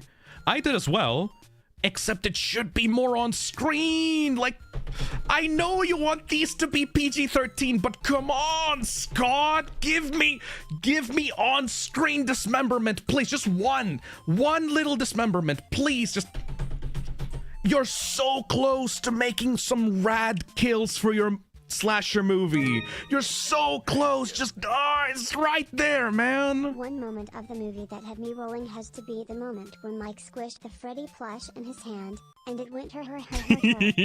Yes, Callow Melon. We talked about that at the beginning of the stream, but I love to bring it up again because it was just so silly, and of course it was a bootleg Freddy plush that had that, and I want an actual plushie that has that soundbite inside of it on a speaker. It was so fucking stupid. It made my entire theater laugh. It was great. Just one little dismemberment as a treat. Yeah, for little Phil. Please, sir, just one little dismemberment. I beg of you, just one little dismemberment, please. I beg, sir, please. Weona says, yeah, this movie is perfect for me because I enjoyed it and had a blast watching all of it. I felt like a kid in a candy store. Exactly. And I think that if you're someone that, you know, is a fan of the series or is a fan of like cheesy slasher horror movies from the 90s, you're gonna have a real fun time here. Just don't take the ending too seriously. If your opinion of a movie is colored exclusively by the ending, you're gonna feel a lot more burnt by this movie than you otherwise would have if you just enjoyed the ride overall, you know? Yandy Cartoon says, please give me some gore, Mr. Cawthon. Please give me some gore. Please, a little bit of guts. Please, sir. Kian Rodriguez says, do you think that they'll go as far as remaking the Springtrap loading screen of him trying to get out of the suit in the third movie? I want those motherfucking guts hanging out of that guy, motherfucker. I will love it, please. Oh, I'm so excited for Afton in the third movie. I'm so excited for Afton. Hey, can you believe the toxic slime VTuber is excited for the movie that has the green rabbit with the green lighting with the corpse of the guy inside of the suit as the main villain? Can you imagine? It's almost like FNAF 3 was built for me specifically, and I am just so excited to see FNAF 3 in the big screen. And I don't know, when the fuck are they gonna do that? How long did it take between FNAF 1 and 2? Hold on. FNAF 1 movie release dates. What the fuck? FNAF 1 came out 2 years ago? Yeah. What? That's way too fast. It took 2 years between the first movie and this? That feels way too fast. Oh. Time does not pass by slowly. Time is constantly going faster and faster. I'm gonna be... Oh, God. I'm gonna be 28? Wait. I'm gonna be 28 when when FNAF 3 comes out. Oh. Fuck me, dude. Very cold take. Springtrap is the best design in the whole series. They better not fuck him up. You got a friend in me. They better not fuck... Half of the movie's enjoyment, for me, is going to be them doing Springtrap's design justice. Anyways. I think that's about it, really. I had fun with this movie. I'm not gonna say like, oh, this movie is gonna bring me back to the FNAF community. I love this movie. I'm such a hardcore FNAF fan. No, like, I enjoyed it. I'm not much of a cinephile, so like, my opinions on this movie are very surface level because I don't know how to critique movies very well. I just go by vibes, and in my personal experience, I had a lot of fun with this one.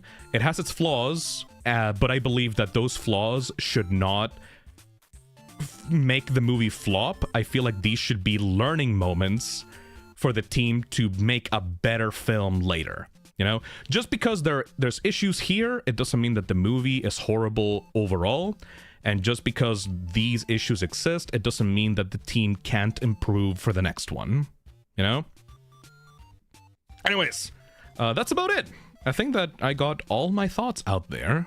This was just a kind of a short stream just to get my autism out of here. So now hopefully we'll be focusing on fucking Deltarune instead of FNAF. I'm trying to get the Deltarune video out before the end of the year, so please wish me luck on that. I am kind of really mad that it's so easy for me to do FNAF scripts for FNAF videos. But every time I think about Deltarune, my perfectionism takes over and I can't get a single line of that script going. It feels so frustrating because I care so much more about Deltarune than FNAF, man. It sucks. Hey, the lad. The fact Foxy didn't jump was disappointing. Also, the Candies reference was neat. The Candies references were very neat. Also, Pop Goes was there. I'm glad that Foxy did not get fooled by the mask. That was a very nice detail. And overall, all the details that they did with the FNAF 2 gameplay moment were amazing and one of the best parts of the movie, in my opinion. Hey, Dodoroku. Oh my god, you got a Gura profile picture. Hell yeah, Dodoroku. Just finished the movie and came back to home. Thanks for your quick review. It helped a lot to my enjoyment. Fuck yeah! When I saw Springtrap, I screamed, "It's the one from Dead by Daylight!" I loved it. Hell yeah, Dodoroku. I'm glad to hear that you had a good time. Before I go, can you guys do me a solid? Can you guys do me like a little favor, please? I always want to motivate people to interact with the scripted videos, because the scripted videos help the channel a lot. So if you are currently on the stream right now and are just watching this in the background, could you please go into the should you watch the FNAF 2 movie video and leave a like on that one, please? Leave a like at the very minimum, but if you're very kind, please try to add some kind of comment to it. Maybe like, I don't know, maybe add a comment like, I liked it when BB got fucking killed, or some variation of that comment. Like, I liked it when BB got thrown into a volcano, or I liked it when BB got shot in the Bronx, or I liked it when BB got caught selling meth to the kids in high school, so he got arrested and then thrown in jail, or whatever other stupid thing that's like not actually a spoiler. Because I'm one of my favorite parts was BB getting fucking annihilated in the middle of the movie. I liked it when BB got shanked in prison by all those inmates or something like that. Anyways, if you could just go into my channel and like the FNAF 2 spoiler-free review video, I would really appreciate that, because it genuinely helps the channel's visibility a lot. YouTube has been hiding my channel's visibility lately because of a bunch of copyright issues, so if you could help out with the visibility of the channel, I would genuinely appreciate that. Thank you, Lena's Rain, for the membership as well. Hell yeah. Anyways, tomorrow we'll be talking about Toxic Yaoi tomorrow, if you're excited about that. We'll be talking about Hazbin Hotel and Deltarune, so hooray for that. And if you want to support the channel and don't have money to get a membership or donate on the stream's super chat, please just leave a comment and like the spoiler-free review for the FNAF 2 movie. I would genuinely appreciate that. Anyways, it's time to go, everybody. Hope you all had fun with the movie, and I'll see you tomorrow. Bye-bye.